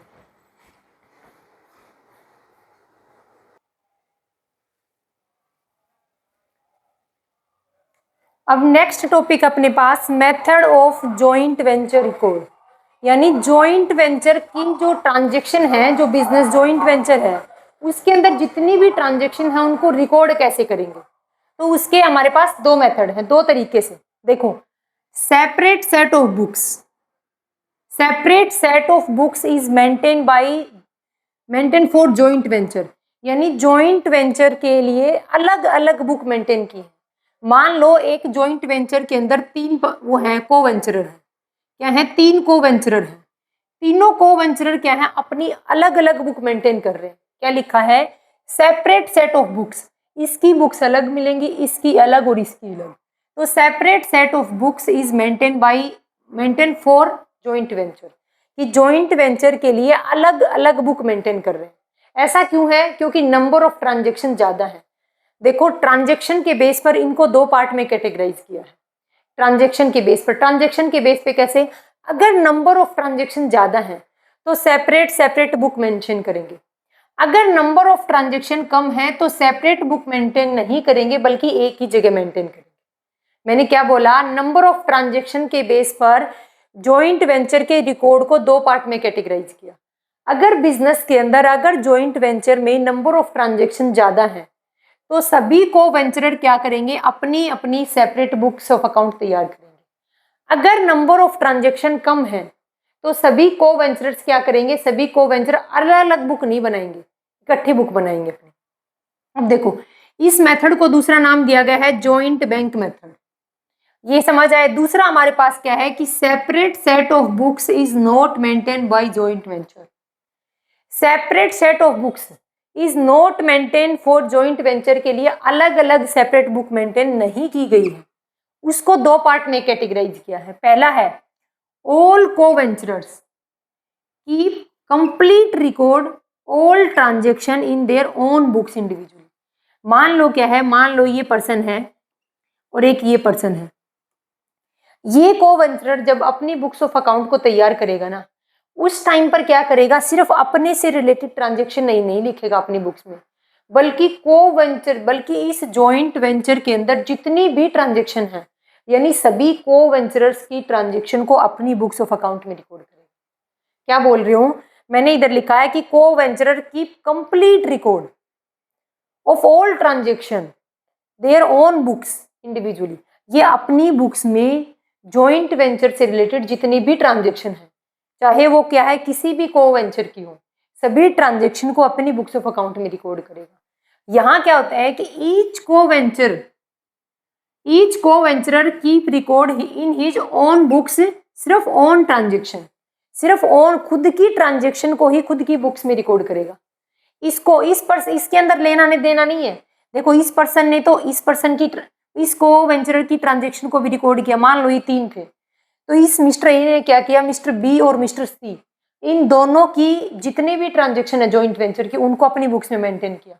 यानी ये पूरी बिजनेस की नॉलेज चाहता है, सारी ट्रांजेक्शन अपनी बुक्स ऑफ अकाउंट में रिकॉर्ड करेगा। यहाँ क्या करता है, यहाँ एक पर्सन है, यहाँ भी मान लो 3 पर्सन है, 3 को वेंचरर हैं।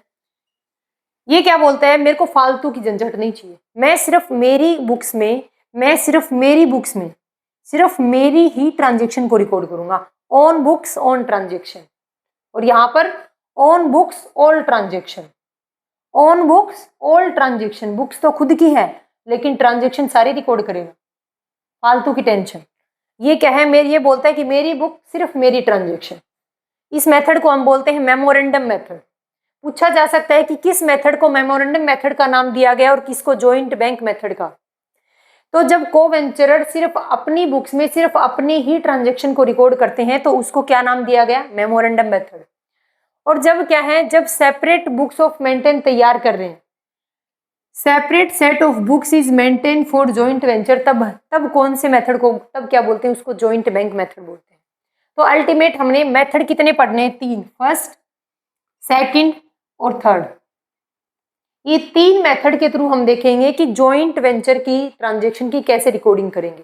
पहला क्या है, जब सेपरेट सेट ऑफ बुक्स क्या है मेंटेन कर रहे हो। दूसरा क्या है कि एक कोवेंचर पूरे जॉइंट वेंचर की टेंशन लिए बैठा है, यानी बुक्स ऑल ट्रांजेक्शन रिकॉर्ड करेगा। बट यहाँ पर on books on transaction record करेगा। इसको याद रखना, इसको मेमोरेंडम मेथड बोलते हैं और फर्स्ट वाले को जॉइंट बैंक मेथड बोलते हैं। अब हम 1 बाय 1 इन तीनों मेथड को डिस्कस करते हैं।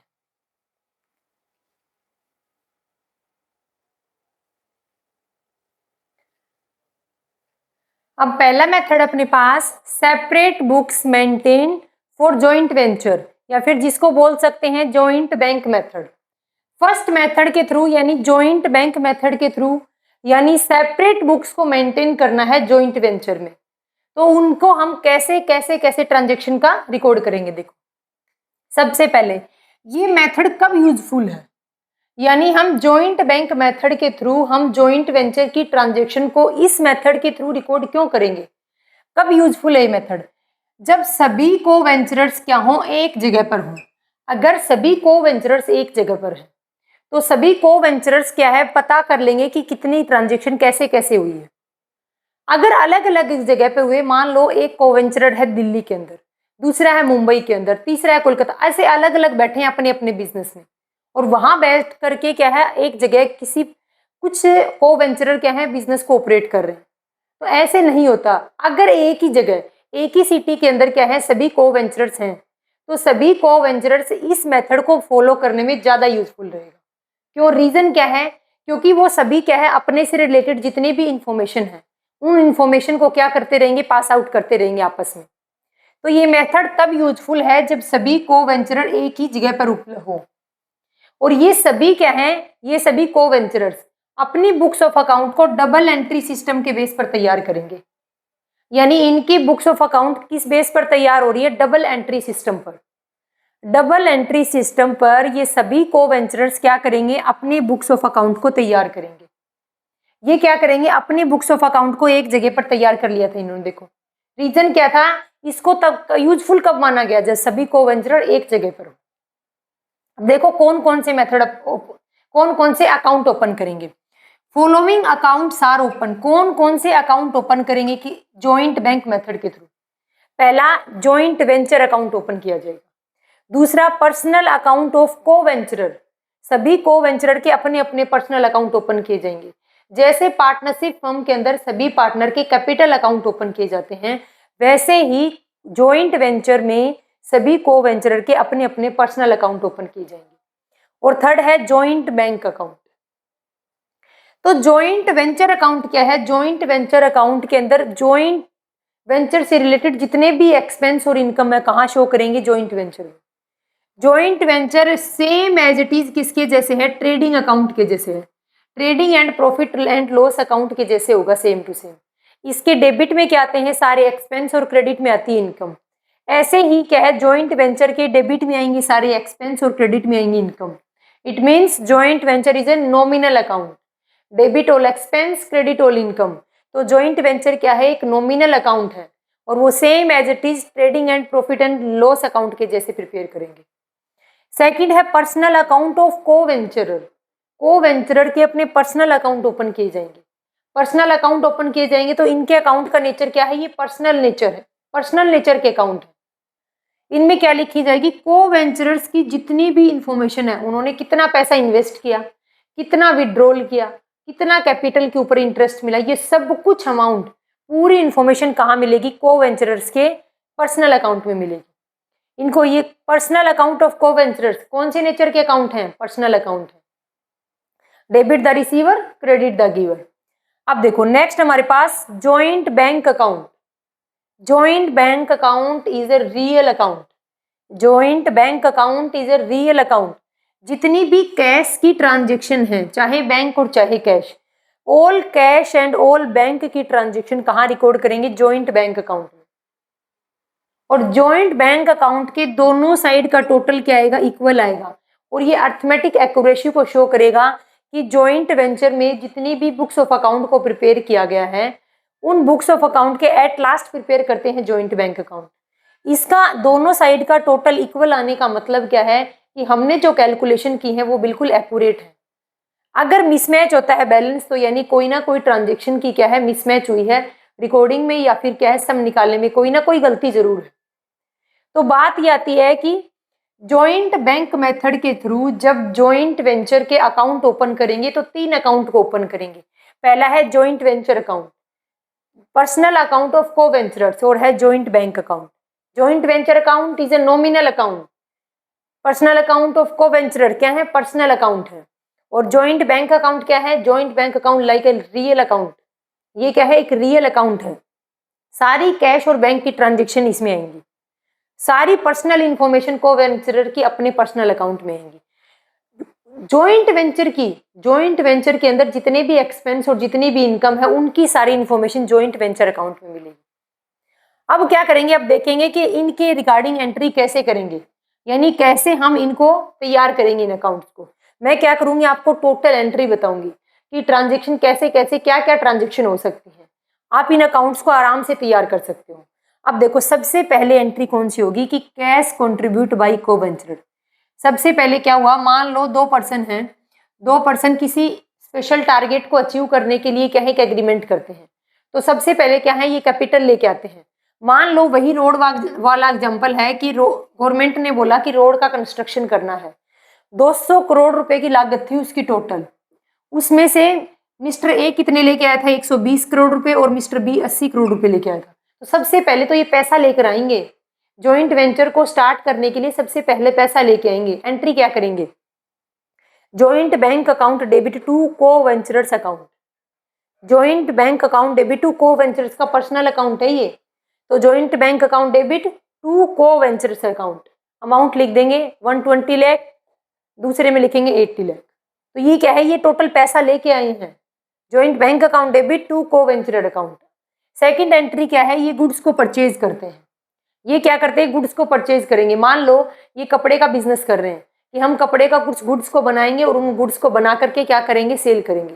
अब गुड्स को बनाने के लिए रॉ मटेरियल भी तो चाहिए ना, तो रॉ मटेरियल को परचेज कर रहे हैं। मान लो एंट्री क्या करेंगे, joint venture account debit, joint venture account debit, joint venture account debit to joint bank account, क्योंकि इनके हाथ से अब पैसा गया है, जॉइंट बैंक अकाउंट को क्रेडिट कर दिया। ये एंट्री तब करेंगे जब कैश के अंदर परचेज कर रहे हैं, joint venture account debit to joint bank account. अब देखो मैंने जॉइंट वेंचर अकाउंट के डेबिट साइड में लिखा, joint venture account as it is trading and profit and loss account के जैसा है। तो ट्रेडिंग अकाउंट में परचेज कहाँ शो करते हैं, डेबिट साइड में। तो same as it is joint venture account के डेबिट साइड में शो करेंगे, किसको, परचेज को शो करेंगे, joint venture account debit to joint bank account. अब क्या है, अगर मान लो ये गुड्स जो परचेज किया है ये क्रेडिट में परचेज किया है, एंट्री क्या बनेगी, joint venture account debit to supplier account, joint venture account debit to supplier हो जाएगा यहाँ पर। तो ये क्या है, ये हम जब जॉइंट बैंक मेथड के थ्रू जॉइंट वेंचर के बुक्स ऑफ अकाउंट को प्रिपेयर कर रहे हैं तो 3 अकाउंट तैयार करेंगे, जॉइंट वेंचर अकाउंट, इनके खुद के पर्सनल अकाउंट को वेंचरर्स के, और joint bank account.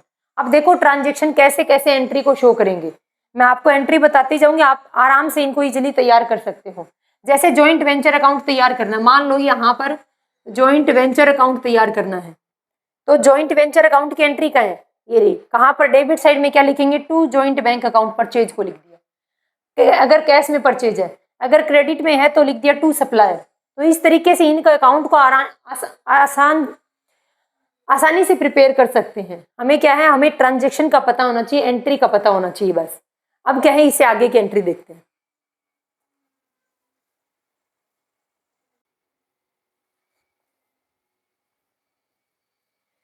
Next entry अपने पास है, जब गुड्स को वेंचरर अपने स्टॉक से देता है, परचेज नहीं करता बल्कि को वेंचरर गुड्स अपने स्टॉक से सप्लाई कर देता है अपने बिजनेस से। एंट्री बनेगी joint venture account debit to particulars co venture account. मैंने यहाँ पर्टिकुलर्स क्यों लिखा, मान लो 2 को वेंचर्स, उनमें से जिस को वेंचरर्स ने अपने स्टॉक में से, अपने पर्सनल स्टॉक में से, अपने बिजनेस के स्टॉक में से गुड्स को अगर सप्लाई किया है, अगर, तो एंट्री क्या होगी, joint venture account debit to particulars co venture account. Next क्या है, एक्सपेंस। एक्सपेंस कहाँ जाएंगे, जॉइंट वेंचर अकाउंट में जाएंगे। अब देखो एक्सपेंस कौन वहन कर रहा है, expense payment out of joint bank, अगर जॉइंट बैंक में से यानी जो जॉइंट वेंचर कर रहे हैं उस जॉइंट वेंचर्स में से ही एक्सपेंस पे कर रहे हो तो joint venture account debit to joint bank account, क्योंकि ये बैंक का बैलेंस कम हो गया, क्योंकि कहाँ से पे कर रहे हैं, जॉइंट बैंक के बैलेंस से पे कर रहे हैं, तो joint venture account debit to joint bank account.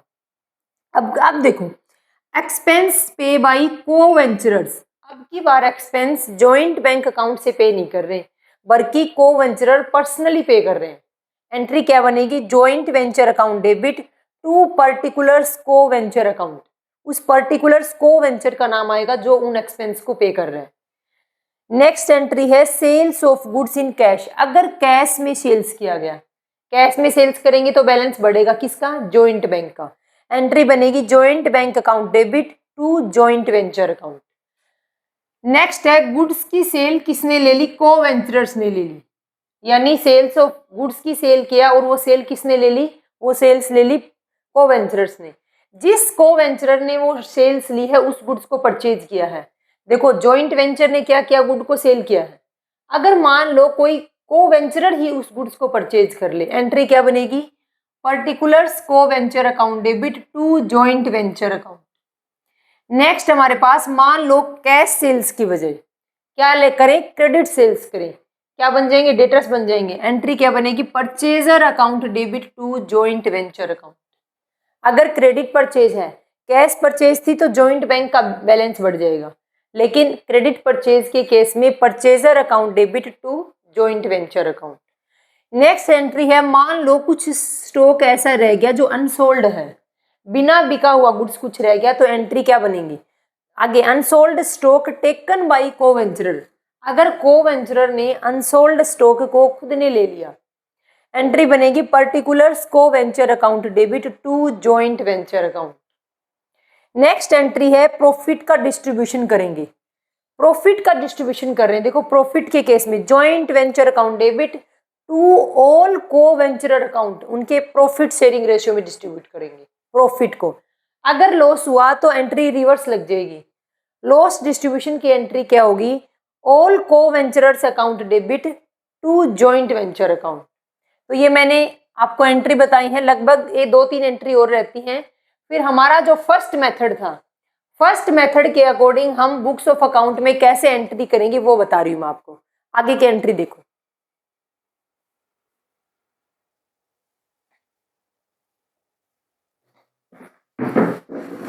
Next entry अपने पास सेटलमेंट ऑफ को वेंचर।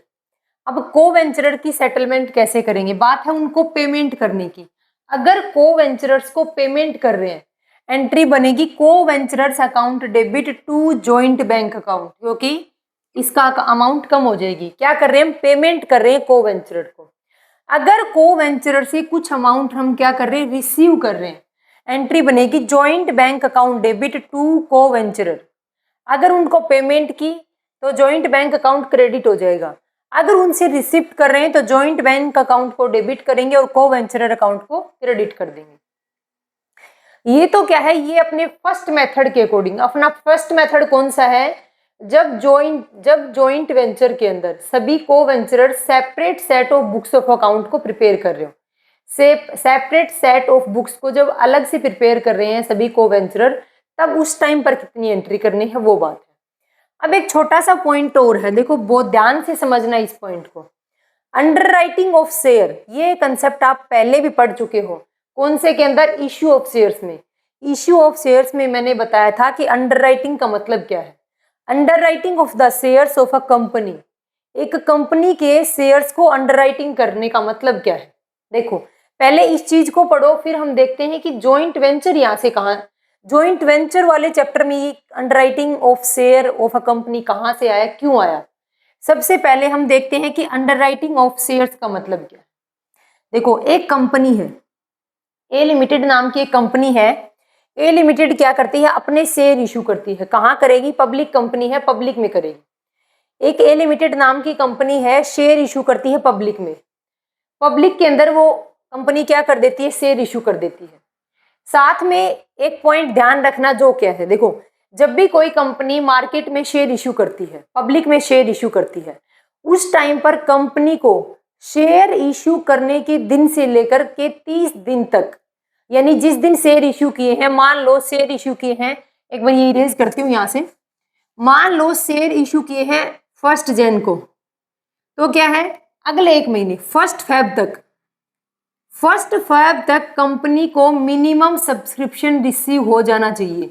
अब ये मिनिमम सब्सक्रिप्शन क्या था, मैंने क्या बताया कि एक कंपनी क्या करती है, 1 जनवरी को पब्लिक में शेयर इशू करती है। जिस दिन शेयर इशू करती है उस दिन से 1 महीने के अंदर अंदर, यानी 30 दिन के अंदर अंदर कंपनी को मिनिमम सब्सक्रिप्शन की अमाउंट रिसीव हो जानी चाहिए। और ये मिनिमम सब्सक्रिप्शन की अमाउंट कितनी परसेंट होती है, 90%। 90% ऑफ इशूड कैपिटल। मान लो 1 जनवरी को एक कंपनी ने 10,000 शेयर्स को क्या किया है, इशू किया है, तो 1 फेब तक 10,000 का 90% कितना हो जाएगा, 9,000 शेयर्स को कंपनी की जो जहां पर इशू किया है पब्लिक में, पब्लिक क्या कर लेनी चाहिए, सब्सक्राइब कर लेनी चाहिए। इस इशूड कैपिटल का 90%, इशूड कैपिटल का 90% कितना हुआ, 9,000 शेयर्स अगर पब्लिक ने सब्सक्राइब कर लिए तो उसको क्या बोलते हैं, उसी को अपन 90% को मिनिमम सब्सक्रिप्शन के बोलते हैं। कि कम से कम कंपनी को 10,000 शेयर इशू करने पर 9,000 शेयर तो पब्लिक को सब्सक्राइब करने कंपलसरी है। अगर मान लो 9,000 शेयर के लिए भी कंपनी को एप्लीकेशन रिसीव नहीं होती, तो कंपनी को जितनी भी शेयर्स के ऊपर एप्लीकेशन रिसीव हुई है, देखो 9,000 शेयर्स पे तो नहीं हुई, अगर 9,000 शेयर्स पर कंपनी को एप्लीकेशन रिसीव हो जाती, यानी 9,000 शेयर को अगर पब्लिक सब्सक्राइब कर लेते, तो क्या है, कंपनी के मिनिमम सब्सक्रिप्शन का कंसेप्ट कंप्लीट हो जाता और कंपनी क्या कर देती, शेयर अलॉट कर देती। लेकिन मान लो 1 फेब तक मिनिमम सब्सक्रिप्शन यानी 90%, यानी 10,000 का 90% कितना हो गया, 9,000। 9,000 शेयर्स को पब्लिक सब्सक्राइब नहीं करती है, तो क्या करना पड़ता है, कंपनी को जितने भी शेयर आए हैं, जितने भी शेयर पब्लिक ने सब्सक्राइब किए हैं, वो शेयर वापस करने पड़ते हैं। वो शेयर कंपनी को वापस करने पड़ेंगे विद इन 15 डेज। कंपनी को क्या करना पड़ेगा, अगले 15 दिन के अंदर वो शेयर, यानी 1 तारीख से 15 फेब तक वो शेयर वापस करने पड़ेंगे। रीजन क्या था, क्योंकि मिनिमम सब्सक्रिप्शन की अमाउंट रिसीव नहीं हुई कंपनी को, क्योंकि कंपनी को सिर्फ 10,000 में से 9,000 शेयर्स को भी पब्लिक ने सब्सक्राइब नहीं किया। तो कंपनी जब स्टार्ट करते हैं तो ये डर रहता है, तो कंपनी स्टार्ट करेंगे तो ये डर रहता है कि कहीं पब्लिक में कंपनी की जो शेयर इशूड कैपिटल है, इशूड कैपिटल का 90% पब्लिक ने सब्सक्राइब नहीं किया, तो सारी की सारी अमाउंट वापस करनी पड़ेगी जितनी भी रिसीव हुई है। अब क्या है, इसी डर की वजह से, इसी मिनिमम सब्सक्रिप्शन की डर की वजह से कंपनी क्या करती है, कंपनी अपने शेयर्स को किसी ऐसे पर्सन के लिए टेंडर इशू करती है कि वो मेरे कंपनी के शेयर्स को परचेज कर लेगा, अगर पब्लिक परचेज नहीं करती है। कंपनी क्या सोचती है कि मैं 10,000 शेयर्स को इशू कर रही हूँ, अगर पब्लिक ने 9,000 शेयर्स को सब्सक्राइब कर लिया तो ठीक है, मिनिमम सब्सक्रिप्शन की अमाउंट रिसीव हो जाएगी और आगे मैं शेयर अलॉट कर दूंगी। लेकिन अगर ऐसा हुआ कि 9,000 नहीं बल्कि पब्लिक 7,000 शेयर्स को ही इशू कर 7,000 शेयर्स को ही सब्सक्राइब कर पाई, अब कंपनी को तो सारे के सारे शेयर्स वापस करने पड़ेंगे। क्यों? क्योंकि 90% वाला कंसेप्ट अप्लाई नहीं हुआ। इस वजह से कंपनी क्या है, इस वजह से कंपनी एक ऐसे पर्सन को अपॉइंट करती है, एक ऐसा टेंडर इशू करती है कंपनी कि अगर टेंडर क्या होता है, टेंडर ये है कि कोई एक ऐसा पर्सन आए जो मेरी कंपनी के शेयर्स को परचेज करे। क्या टोटल शेयर्स को सिंगल पर्सन परचेज करेगा? नहीं, वो टेंडर देती है कि मेरी कंपनी के शेयर्स को परचेज करे अगर पब्लिक परचेज नहीं करती है। अगर मान लो कंपनी ने शेयर इशू किए 10,000 के, पब्लिक ने क्या है सब्सक्राइब किए सिर्फ 7,000 के, तो मिनिमम सब्सक्रिप्शन तो नहीं मिलेगा। तो कंपनी क्या करती है, एक पर्सन को अपॉइंट करती है, उस पर्सन को बोलते हैं अंडरराइटर। उस पर्सन को बोलते हैं अंडरराइटर। वो अंडरराइटर क्या करता है, वो अंडरराइटर ये गारंटी देता है कंपनी को कि अगर पब्लिक ने आपके शेयर्स को 90% शेयर्स को सब्सक्राइब नहीं किया, तो उन शेयर्स को सब्सक्राइब करने का काम मेरा है। उन शेयर्स को पब्लिक में मैं सेल करूंगा, उन शेयर्स को पब्लिक में सब्सक्रिप्शन मैं बढ़ाऊंगा। तो वो पर्सन क्या करेगा, मान लो 7,000 शेयर्स को सब्सक्राइब किया पब्लिक ने, बाकी कितने बच गए, 10,000 में से 3,000 बच गए। अब अंडरराइटर का काम क्या है? अंडरराइटर का काम है कि इन 3000 शेयर्स को वो खुद परचेज करेगा। अब अंडरराइटर एक बार तो इन 3000 शेयर्स को परचेज कर लेगा। क्यों? क्योंकि वो उस कंपनी का अंडरराइटर अपॉइंट हुआ है, और अंडरराइटर का काम है कि कंपनी जितने शेयर अलॉट कर रही है ना, इश्यू कर रही है, उन इश्यूड शेयर को इतने अमाउंट तक, मिनिमम सब्सक्रिप्शन तक पहुंचाना पड़ेगा उसको। तो इस 10,000 का मिनिमम सब्सक्रिप्शन 90% यानी 9,000 तक। 7,000 शेयर्स को किसने सब्सक्राइब किया? पब्लिक ने। बाकी बचे हुए 2,000 शेयर्स को सब्सक्राइब अब कौन करेगा? ये अंडरराइटर करेगा। कम से कम 2,000 शेयर उसको सब्सक्राइब करने पड़ेंगे। क्यों? क्योंकि उसको मिनिमम सब्सक्रिप्शन तक पहुंचाना है। बचे तो 3,000 शेयर्स हैं, तो क्या है, कम से कम इतने शेयर्स तो उसको परचेज करने पड़ेंगे कि मिनिमम सब्सक्रिप्शन कंप्लीट हो जाए। तो अब ये कंसेप्ट जॉइंट वेंचर में क्यों आया? जॉइंट वेंचर में क्या करते हैं, कुछ पर्सन देखते हैं कि एक कंपनी टेंडर इशू कर देती है। कंपनी ने टेंडर इशू किया कि कोई भी पर्सन, कोई भी ऑर्गेनाइजेशन, कोई भी पर्सन अगर मेरी कंपनी के शेयर्स का अंडरराइटर बनना चाहता है। अंडरराइटर का मतलब क्या है? अगर पब्लिक ने इतने शेयर, अगर पब्लिक ने 90% शेयर्स को सब्सक्राइब नहीं किया, तो उन शेयर्स को सब्सक्राइब कर लेना। कब तक? 1 फेब से पहले पहले। तो 2 या 2 से ज्यादा पर्सन, फिर मिस्टर ए और भी आते हैं तैयार होके कि हम, मिस्टर ए और भी बोलते हैं कि इस कंपनी ने टेंडर इशू किया है कि इस कंपनी के शेयर्स अगर पब्लिक ने सब्सक्राइब नहीं किए तो कौन पर्सन परचेज करेगा, उसके बदले में कमीशन देती है कंपनी। ऐसे नहीं हर कोई कंपनी, हर कोई पर्सन अंडरराइटर बन जाएगा, हर कोई पर्सन, कंपनी सोचेगी इसको अपॉइंट कर दूं। नहीं, कंपनी को अंडरराइटर कमीशन देना पड़ेगा, अंडरराइटिंग कमीशन। तो देखो, कंपनी ने शेयर इशू किए पब्लिक में, लेकिन मान लो पब्लिक उन सभी शेयर्स को सब्सक्राइब नहीं कर पाती, 90% शेयर्स को, तो क्या करती? पहले ही, अब वेट नहीं करेगी कंपनी 1 फेब का, जिस दिन शेयर इशू किए उसी दिन ये टेंडर भी अलॉट कर देगी। कंपनी ने क्या किया? इशू किया एक टेंडर, किसके नाम का? अंडरराइटर के नाम से। कंपनी ने एक टेंडर इशू किया कि कोई मेरी कंपनी का अंडरराइटर बनना चाहता है, जो मेरे शेयर्स को पब्लिक सब्सक्राइब नहीं करेगी तो उन शेयर्स को परचेज कर लेना। तो मिस्टर ए और बी आते हैं फुल तैयारी करके एकदम कि हम लेंगे आपकी कंपनी के शेयर्स। ये पर्सन क्या करेंगे? ये दोनों पर्सन अब एक कॉन्ट्रैक्ट कर रहे हैं, एक एग्रीमेंट कर रहे हैं। दोनों ने मिलकर के एक एग्रीमेंट किया है, यानी एक जॉइंट वेंचर हुआ है, यानी एक संयुक्त उद्यम किया है कि इस नाम का इन्होंने एग्रीमेंट किया है कि इस कंपनी के इस कंपनी के जो बचे हुए शेयर्स हैं, मान लो 7,000 रुपये तो पब्लिक ने सब्सक्राइब करे, बाकी 2,000 शेयर्स को हम परचेज कर लेंगे दोनों भाई। बाद में क्या करेंगे? बाद में हम क्या, उन पब्लिक में क्या करेंगे? इन शेयर्स को सेल कर देंगे, और जो अमाउंट रिसीव होगी वो बाद में कंपनी को दे देंगे। लेकिन एक बार क्या करेंगे? 1 फेब से पहले पहले कंपनी के इतने शेयर्स को हमें सब्सक्राइब करना पड़ेगा। ये क्या है? ये एक टेंडर उठाते हैं, टेंडर इशू करती है कंपनी, लेकिन इस टेंडर को टेक ओवर कर लेते हैं मिस्टर ए और बी। अब क्या कर लिया? टेक दिस टेंडर, कंपनी ने जो टेंडर दिया था उस टेंडर को उठा लिया। अब ये क्या कर रहे हैं? ये एक तरीके का जॉइंट वेंचर हो गया। इन्होंने क्या किया? इस कंपनी के जो कम शेयर रहेंगे, सब मिनिमम सब्सक्रिप्शन तक शेयर नहीं पहुंचेंगे, उन शेयर्स को ये दोनों पर्सन क्या कर लेंगे? परचेज कर लेंगे, और कंपनी का मिनिमम सब्सक्रिप्शन कंप्लीट हो जाएगा।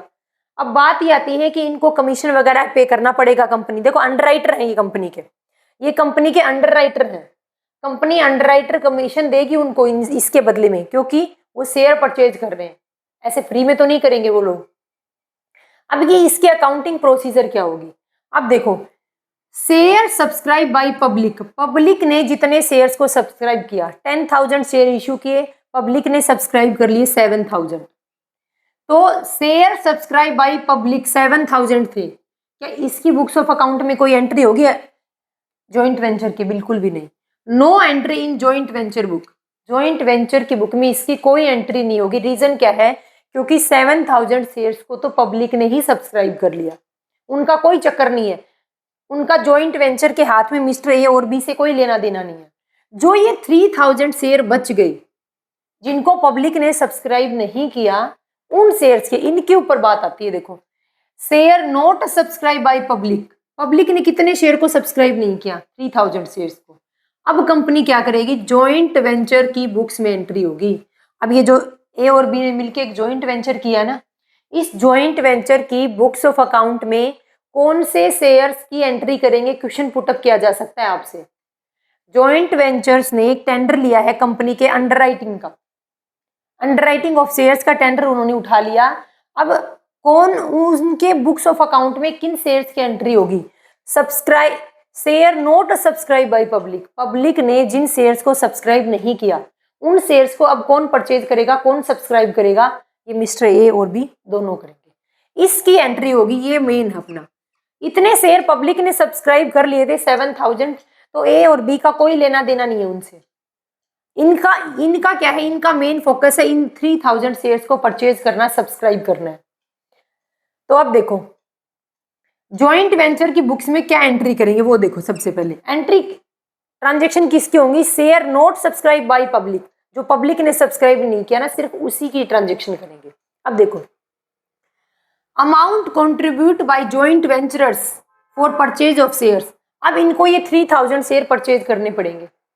एंट्री ये क्या करेंगे? अमाउंट कंट्रीब्यूट कर रहे हैं, एंट्री क्या होगी? Joint bank account debit to joint ventures account, joint bank account debit to joint ventures account. अब क्या करेंगे? अब payment of purchase of share, अब ये शेयर्स को परचेज कर लिया इन्होंने और इनको ये शेयर्स 1 फेब से पहले परचेज करने पड़ेंगे, क्योंकि कंपनी को शेयर इशू करने की डेट से 1 महीने के अंदर अंदर मिनिमम सब्सक्रिप्शन यानी 90% ऑफ इशूड कैपिटल रिसीव हो जाना चाहिए। तो उस टाइम पर एंट्री क्या करेंगे? जब इन शेयर्स को परचेज करेंगे, shares account debit, shares purchase किए, shares account debit to joint bank account, क्योंकि पैसा गया इनके पास से, shares account debit to joint bank account. ये कंसेप्ट समझना आप। सबसे पहले अंडरराइटिंग ऑफ द शेयर का मतलब क्या है कि कंपनी की वो शेयर कैपिटल जो पब्लिक ने सब्सक्राइब नहीं की थी, उस शेयर कैपिटल को जो पर्सन सब्सक्राइब कर लेगा, जो पर्सन परचेज कर लेगा, इसके लिए कंपनी क्या करती है? एक टेंडर इशू करती है कि अगर मान लो विद इन फ्यूचर मैं 1 तारीख को क्या करती हूँ? शेयर इशू करूंगी, और शेयर इशू करने के 1 महीने के अंदर अंदर अगर पब्लिक ने मेरे शेयर को सब्सक्राइब नहीं किया 90% को, तो बाकी बचे हुए शेयर्स जो पब्लिक ने सब्सक्राइब नहीं किए यानी 3000, इनको कौन आप सब्सक्राइब करोगे? आप परचेज करोगे। इसके बदले में कंपनी क्या देगी? इसके बदले में कंपनी इन अंडरराइटर को क्या देती है? इन अंडरराइटर को कंपनी, अब कौन बन गए थे? ए और बी दोनों बन गए थे। अब इनको क्या मिलेगा? अब इन अंडरराइटर को कंपनी क्या देती है? कमीशन देगी, अंडरराइटिंग कमीशन। अब बात यह है कि अंडरराइटिंग कमीशन कैलकुलेट किसके ऊपर करेंगे? इस टोटल 10,000 शेयर्स के ऊपर, 7,000 शेयर्स के ऊपर या 3,000 शेयर्स के ऊपर? कभी भी गलती से 3000 शेयर्स की कैपिटल के ऊपर कभी भी अंडरराइटिंग कमीशन कैलकुलेट नहीं करोगे, बल्कि टोटल शेयर्स के ऊपर।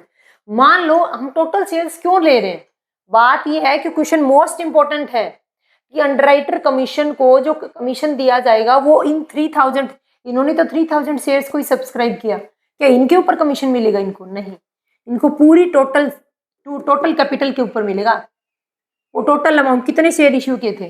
10,000 शेयर्स। रीजन क्या है? मान लो कल को पब्लिक ने 7,000 शेयर भी सब्सक्राइब नहीं किए होते, मान लो 10,000 में से सिर्फ 2,000 शेयर ही पब्लिक सब्सक्राइब करती, तो इन अंडरराइटर को तो टोटल 8,000 रुपये शेयर सब्सक्राइब करने पड़ते हैं, टोटल 8,000, बाकी 2,000 तो पब्लिक ने सब्सक्राइब कर लिए, बाकी के बचे हुए 8,000 शेयर उन अंडरराइटर को ही सब्सक्राइब करने पड़ते, परचेज करने पड़ते। इसलिए अंडरराइटर को जो कमीशन मिलेगा वो टोटल अमाउंट के ऊपर मिलता है, जितने शेयर इशू किए उसके ऊपर, ना कि जितने शेयर उसने सब्सक्राइब किए। ये पॉइंट मोस्ट इंपोर्टेंट है, ध्यान रखना है। अब आगे की एंट्री देखते हैं।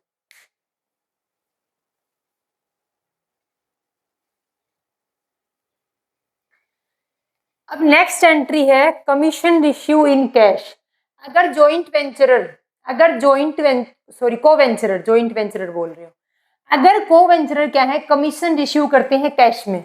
देखो कमीशन तो कंपनी पे करेगी, क्यों? क्योंकि वो अंडरराइटर हैं, अंडरराइटर उस काम के बदले में अंडरराइटर कमीशन लेंगे। तो अंडरराइटिंग कमीशन जब रिसीव करेंगे को वेंचरर, एंट्री करेंगे joint bank account debit to joint venture account, जितना कमीशन रिसीव हुआ है। मैंने कमीशन का बताया था कि टोटल शेयर कैपिटल के ऊपर कमीशन मिलेगा, ना कि जितना की को वेंचरर ने सब्सक्राइब किया है।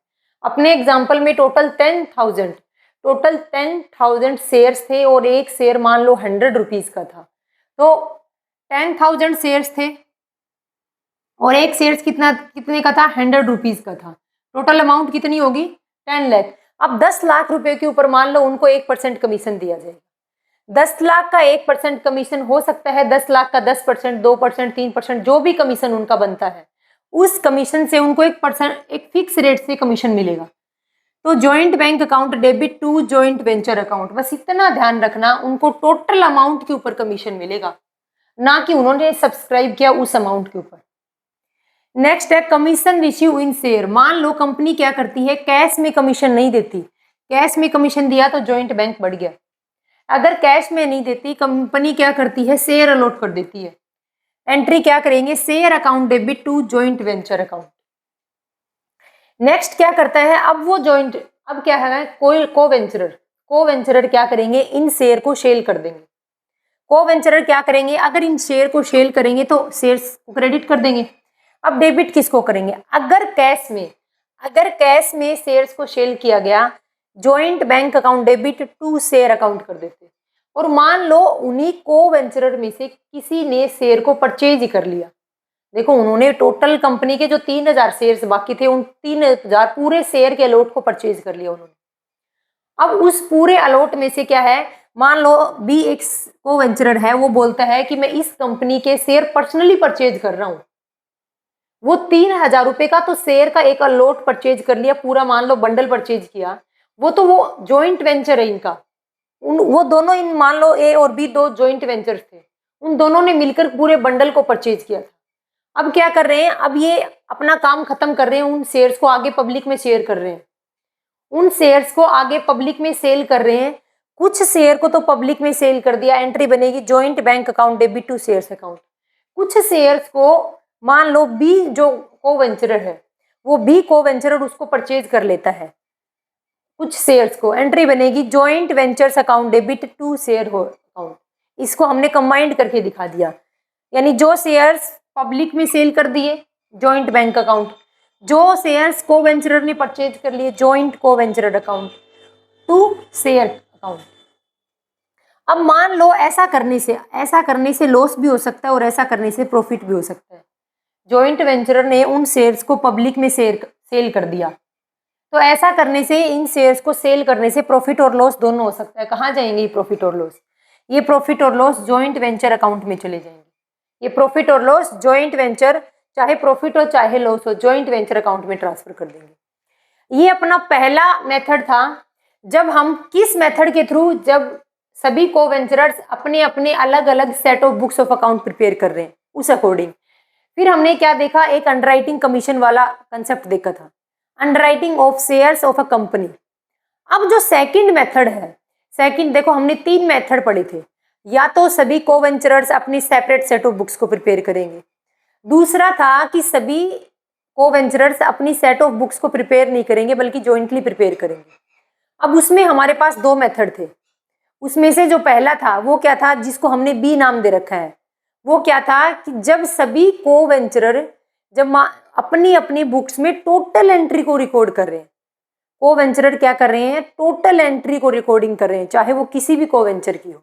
और लास्ट वाला क्या था कि एक को वेंचरर सिर्फ अपनी बुक्स में अपनी ही एंट्री को रिकॉर्ड करेगा, अपनी जो पर्सनल एंट्री है ना उन्हीं को रिकॉर्ड करेगा, बाकी को वेंचरर से उसको कोई लेना देना नहीं है।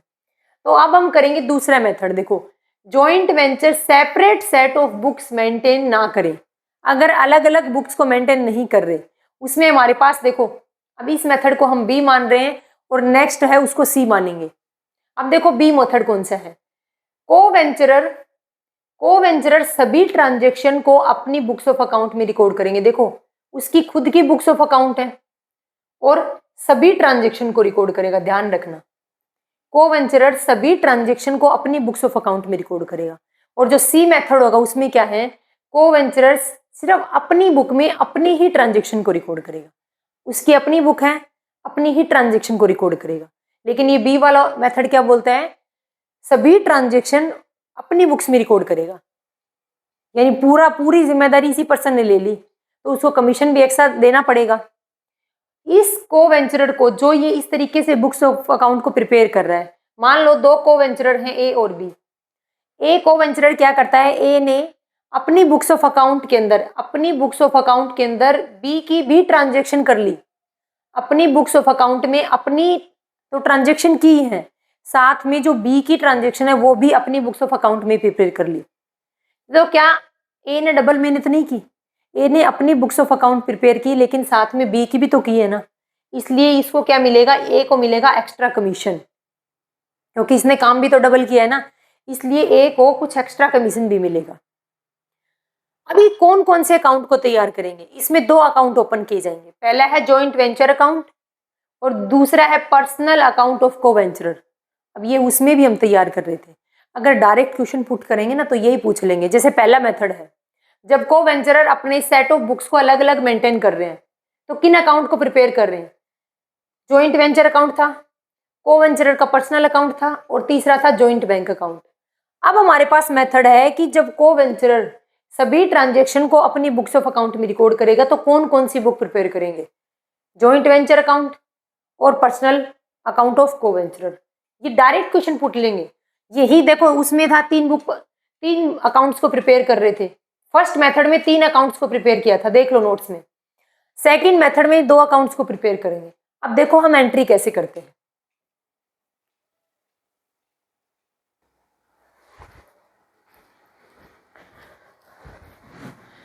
अब देखो हम एंट्री देखते हैं सेकंड मेथड के थ्रू। सेकंड मेथड क्या बोलता है अपना, सभी को वेंचरर अपनी अपनी बुक्स ऑफ अकाउंट में सभी ट्रांजेक्शन को रिकॉर्ड करेंगे।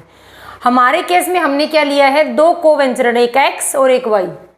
दोनों को वेंचरर अपनी बुक्स ऑफ अकाउंट में टोटल एंट्री करेंगे, चाहे ट्रांजेक्शन वाई ने की हो चाहे एक्स ने की हो। एक्स भी उस मान लो ट्रांजेक्शन एक्स से हुई है, एक्स ने एक्सपेंस किए तो एक्स तो अपनी बुक्स में रिकॉर्ड करेगा, वाई भी रिकॉर्ड करेगा।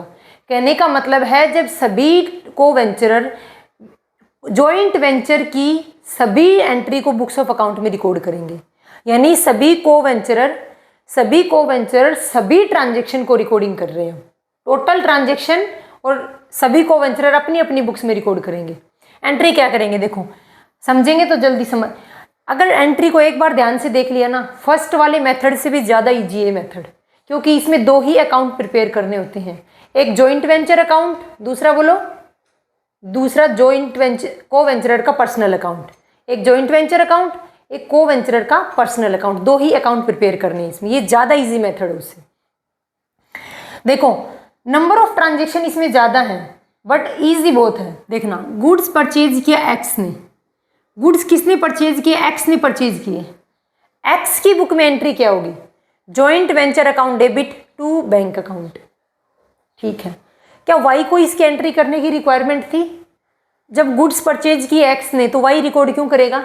लेकिन वाई क्या है, वाई बोलता है कि मैं भी क्या कर रहा है, जॉइंट वेंचर की सभी ट्रांजेक्शन को रिकॉर्डिंग कर रहे हैं सभी को वेंचरर खुद की ट्रांजेक्शन को खुद की बुक्स में रिकॉर्ड करेंगे, लेकिन साथ साथ में अदर को वेंचरर की भी ट्रांजेक्शन अपनी बुक्स ऑफ अकाउंट में रिकॉर्ड करेंगे। ट्रांजेक्शन एक्स ने की थी, गुड्स को परचेज एक्स ने किया, बट वाई भी रिकॉर्ड कर रहा है। देखो एंट्री क्या करेगा, joint venture account debit to X account. इसने यहाँ पर बैंक क्यों नहीं लिखा, क्योंकि पेमेंट एक्स ने की है, गुड्स को परचेज एक्स ने किया था, वाई ने नहीं किया, तो वाई की बुक में दिखाएंगे कि joint venture account debit to X account. Goods supply by X in his own stock, goods ने क्या, एक्स ने क्या किया है, गुड्स सप्लाई किया। अब की बार एक्स मार्केट से गुड्स परचेज करके नहीं लाया, अब की बार एक्स मार्केट से गुड्स परचेज करके नहीं लाया, बल्कि खुद के ओन स्टॉक में से गुड्स की सप्लाई की है। एंट्री होगी joint venture account debit to purchase account. Y अपनी बुक्स में क्या एंट्री करेगा, क्या एंट्री करेगा? देखो एक्स अपने गोडाउन में से लेके आया माल को, तो वाई भी करेगा। क्यों? क्योंकि सभी को वेंचरर सभी अदर को वेंचरर की ट्रांजेक्शन भी अपनी बुक्स ऑफ अकाउंट में रिकॉर्ड कर रहे हैं। Joint venture account debit to X account, वही सेम ट्रांजेक्शन रखेगा। इसको कोई लेना देना नहीं है कि वो मार्केट से लेके आ रहा है परचेज करके या फिर खुद के स्टॉक में से दे रहा है, एंट्री सेम करेगा। अब देखो, अब एंट्री वापिस, अब तक क्या थी, अब तक गुड्स परचेज कर रहा था एक्स, गुड्स लेके आ रहा था एक्स अपने गोडाउन में से। अब वाई की बारी आ गई, गुड्स परचेज अब की बार किसने किया, वाई ने किया, तो क्या एक्स के बुक में ऑफ अकाउंट में एंट्री करेंगे। पहले गुड्स किसने परचेज किया, वाई ने किया, पहले वाई की बुक में एंट्री देखो, joint venture account debit to bank account. ये एंट्री और इस एंट्री में कोई फर्क है क्या? बिल्कुल भी नहीं।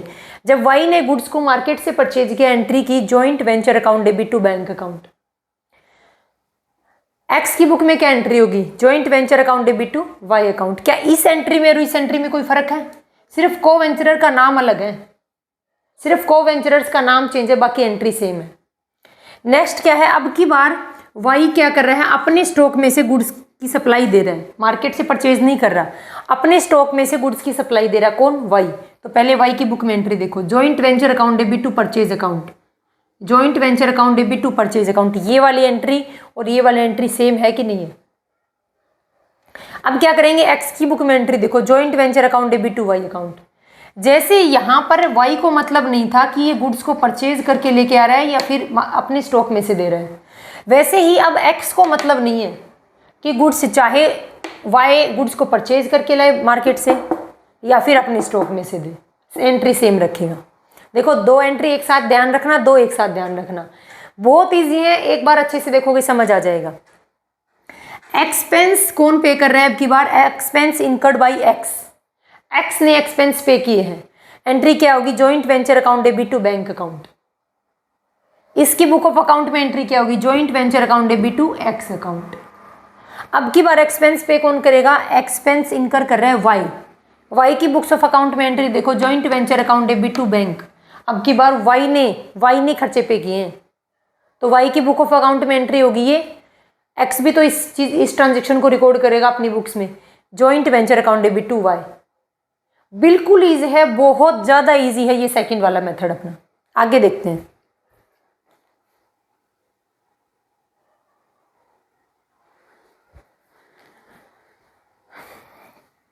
नेक्स्ट एंट्री अपने पास, X receive B R from Y. X ने एक बी आर रिसीव किया है, और किससे रिसीव किया है? वाई से। एक्स की बुक्स ऑफ अकाउंट में एंट्री होगी B R account debit to Y, क्योंकि बी आर क्या है? बी आर एक्स के लिए एसेट्स है, तो B R account debit to Y. और वाई के लिए यही बी आर क्या बन जाएगा? बीपी बन जाएगा। तो X account debit to BP account. देखो एक्स ने रिसीव किया था बी आर, किससे? वाई से, तो ये वाई के लिए एसेट्स है बी आर, पे कौन करेगा? वाई के लिए क्या बन जाएगा? बीपी बन जाएगा, बिल्स पेबल बन जाएगा। तो ये बीपी इसके लिए लाइबिलिटी है और ये इसके लिए एसेट्स है। अब देखो बी आर डिस्काउंट करवा लिया किसने? एक्स ने। बी आर था किसका? Bill receivables. एक रिटर्न डॉक्यूमेंट होता है, सामने वाला पर्सन गारंटी देता है कि मैं एक फिक्स टाइम पीरियड के बाद आपको क्या कर दूंगा? पेमेंट कर दूंगा। तो ये क्या है? इस बी आर को ले जाकर के एक्स बैंक से डिस्काउंट करवा लेता है। एंट्री क्या करेगी? Bank account debit discount charges account debit to B R account. अब बी आर के अकाउंट को क्या कर दिया? क्रेडिट करके क्लोज कर दिया। Bank account debit to discount charge account debit to B R. अब इससे वाई को कोई लेना देना नहीं है, इस एंट्री से वाई को कोई लेना देना नहीं है कि बैंक इसको, इस बी आर को अपने पास रखे या फिर इसको बैंक से डिस्काउंट करवा ले। नेक्स्ट एंट्री है, अब ये इसका पर्सनल मैटर हो गया बाद का, क्योंकि बी आर इसकी एसेट्स है, इसका पर्सनल मैटर हो गया कि इस बी आर को अपने पास होल्ड करके रखे मैच्योरिटी डेट तक या फिर बैंक से डिस्काउंट करवा ले, इसलिए वाई की बुक्स ऑफ अकाउंट में कोई एंट्री नहीं की। नेक्स्ट है, amount of discount is transfer to joint venture. अब क्या है कि जॉइंट वेंचर अकाउंट में इस डिस्काउंट चार्ज की, ये डिस्काउंट चार्ज क्या खर्चा है? किसके पॉइंट ऑफ व्यू से? एक्स के पॉइंट ऑफ व्यू से। ये उसका खर्चा है, कहाँ रिकॉर्ड करेंगे? जॉइंट वेंचर अकाउंट में। Joint venture account debit to discount charges, discount charges. अब वाई की बुक्स ऑफ अकाउंट में एंट्री क्या होगी?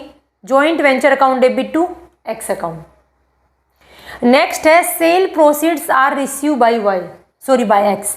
एक्स को क्या मिला है? सेल्स करने से अमाउंट रिसीव हुई। एक्स ने कुछ गुड्स को सेल किया, सेल करने से अमाउंट रिसीव हुई है एक्स को। अब अगर कैश में सेल करता तो बैंक को डेबिट कर देंगे, और अगर क्रेडिट में सेल्स कर रखा है तो डेटर्स को डेबिट करेंगे। Bank account debit, debtors account debit to joint venture account. Amount किसको रिसीव होगी? एक्स को। सेल किसने किया है? एक्स ने सेल किया है गुड्स को। वाई की बुक्स ऑफ अकाउंट में एंट्री क्या करेंगे? X account debit to joint ventures account. अब कुछ अनसोल्ड स्टॉक था, एक्स ने क्या किया? कुछ गुड्स को सेल कर दिया, सेल करने से या तो कैश में सेल किया या फिर क्रेडिट के अंदर एंट्री होगी। अगर कुछ अनसोल्ड स्टॉक रह जाता है और उसको एक्स टेक ओवर कर लेता है, एंट्री क्या बनेगी, purchase account debit to joint venture account. Y की बुक में क्या बनेगी, X account debit to joint venture account. अब देखो अब की बार क्या है, ये सेल प्रोसीड्स कौन कर रहा था, एक्स। अब की बार गुड्स को कौन सेल कर रहा है, Y. Sale proceeds are taken by Y. Entry क्या बनेगी, पहले किसने सेल किए गुड्स को वाई सेल कर रहा है। पहले वाई की बुक्स में देखो, बैंक अकाउंट डेबिट या फिर debtors account debit, bank account debit या debtors account debit to joint venture account. अब एक्स की बुक्स ऑफ अकाउंट में क्या एंट्री करेंगे, Y account debit to joint venture account. देखो ये एंट्री और इस एंट्री में कोई फर्क है क्या, जब एक्स ने गुड्स को सेल किया तो एंट्री ये की, जब वाई ने गुड्स को सेल किया तो एंट्री सेम है दोनों की। अब देखो अब ये एंट्री और ये एंट्री में सिर्फ कोवेंचरर का फर्क है, बाकी कोई फर्क नहीं है। बिल्कुल इजी है, बहुत इजी मेथड है। अब आगे की एंट्री देखते हैं अपन।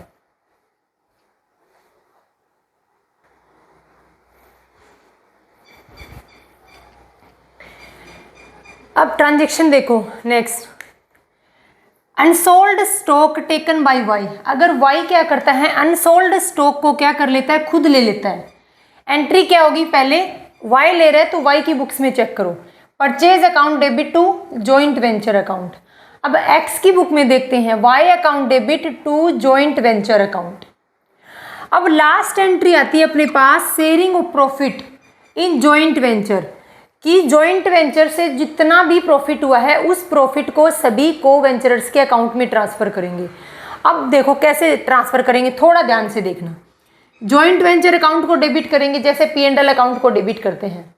जैसे मान लो पार्टनरशिप फर्म है, पार्टनरशिप फर्म के अंदर जितना भी प्रॉफिट होता है उसको क्या करते हैं, सभी पार्टनर में अकाउंट में क्रेडिट कर देते हैं, सभी पार्टनर के कैपिटल अकाउंट में क्रेडिट कर देते हैं। बट यहाँ ऐसा केस नहीं है। देखो जॉइंट वेंचर अकाउंट को डेबिट किया, टू P&L अकाउंट लिखा मैंने।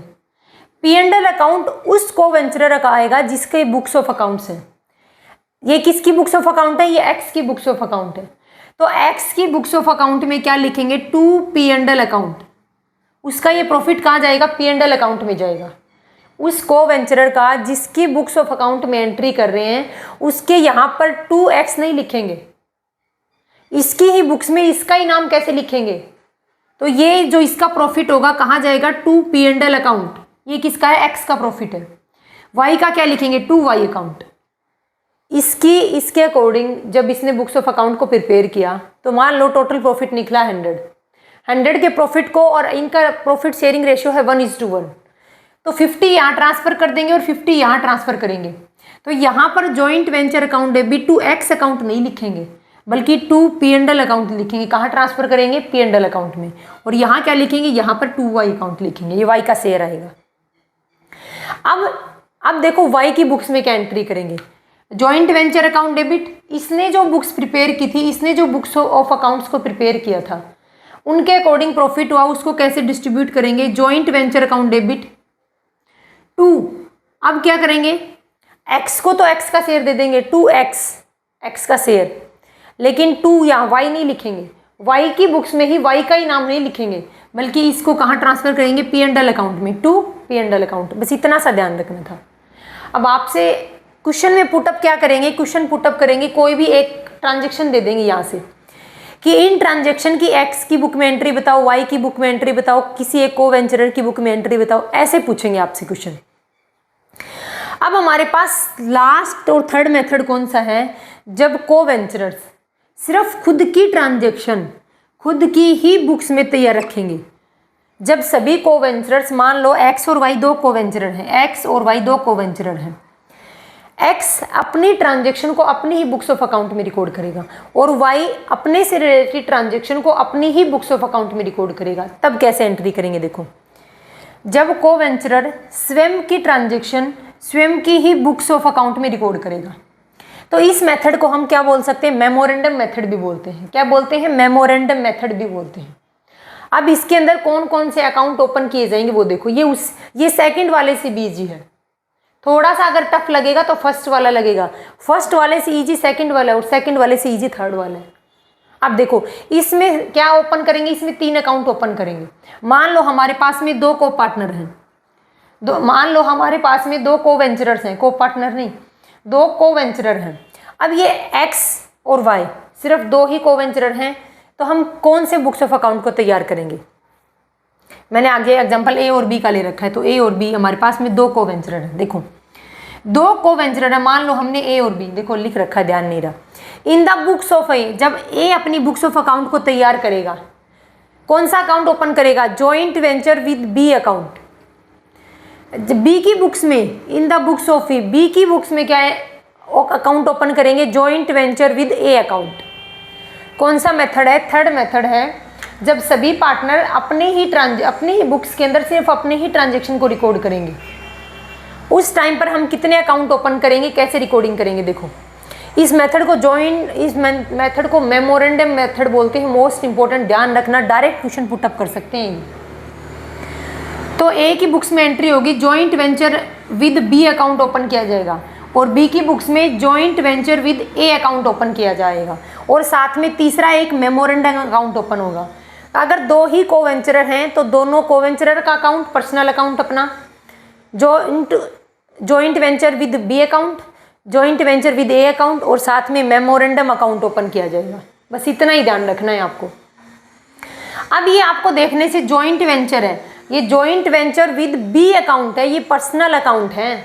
ये जॉइंट वेंचर क्या है? जॉइंट वेंचर नॉमिनल अकाउंट नहीं है यहाँ पर, ये क्योंकि ये जॉइंट वेंचर अकेला अकाउंट नहीं है, joint venture with B account, joint venture with A account, तो ये पर्सनल अकाउंट हैं। ये दोनों क्या है? ये दोनों पर्सनल अकाउंट है, ना कि नॉमिनल अकाउंट है। और ये जो मेमोरेंडम अकाउंट तैयार किया जाएगा ना, ये सिंगल एंट्री सिस्टम पर तैयार किया जाएगा। देखो बुक्स ऑफ अकाउंट के अंदर एंट्री करने के 2 मोड हैं, एक तो सिंगल एंट्री सिस्टम है, एक डबल एंट्री सिस्टम है। डबल एंट्री सिस्टम के अंदर बिजनेस से रिलेटेड ट्रांजैक्शन को जब बुक्स ऑफ अकाउंट में रिकॉर्ड करते हैं तो एक ट्रांजैक्शन से कम 2 अकाउंट इफेक्ट होते हैं। उतनी ही अमाउंट से एक अकाउंट डेबिट होता है, उतनी ही अमाउंट से दूसरा अकाउंट क्रेडिट भी होता है, तभी वो ट्रांजैक्शन डबल एंट्री सिस्टम को फॉलो करती है। लेकिन ये memorandum account single entry system के बेस पर तैयार किया जाएगा, ये ध्यान रखना। Memorandum account single entry system के बेस पर तैयार किया जाएगा। अब ये है कि इसको किस मेथड को हम मेमोरेंडम मेथड भी बोलते हैं, जब को वेंचरर अपने अपने बुक्स ऑफ अकाउंट में सिर्फ अपने ही ट्रांजैक्शन को रिकॉर्ड करते हैं, उसको बोलते हैं मेमोरेंडम मेथड।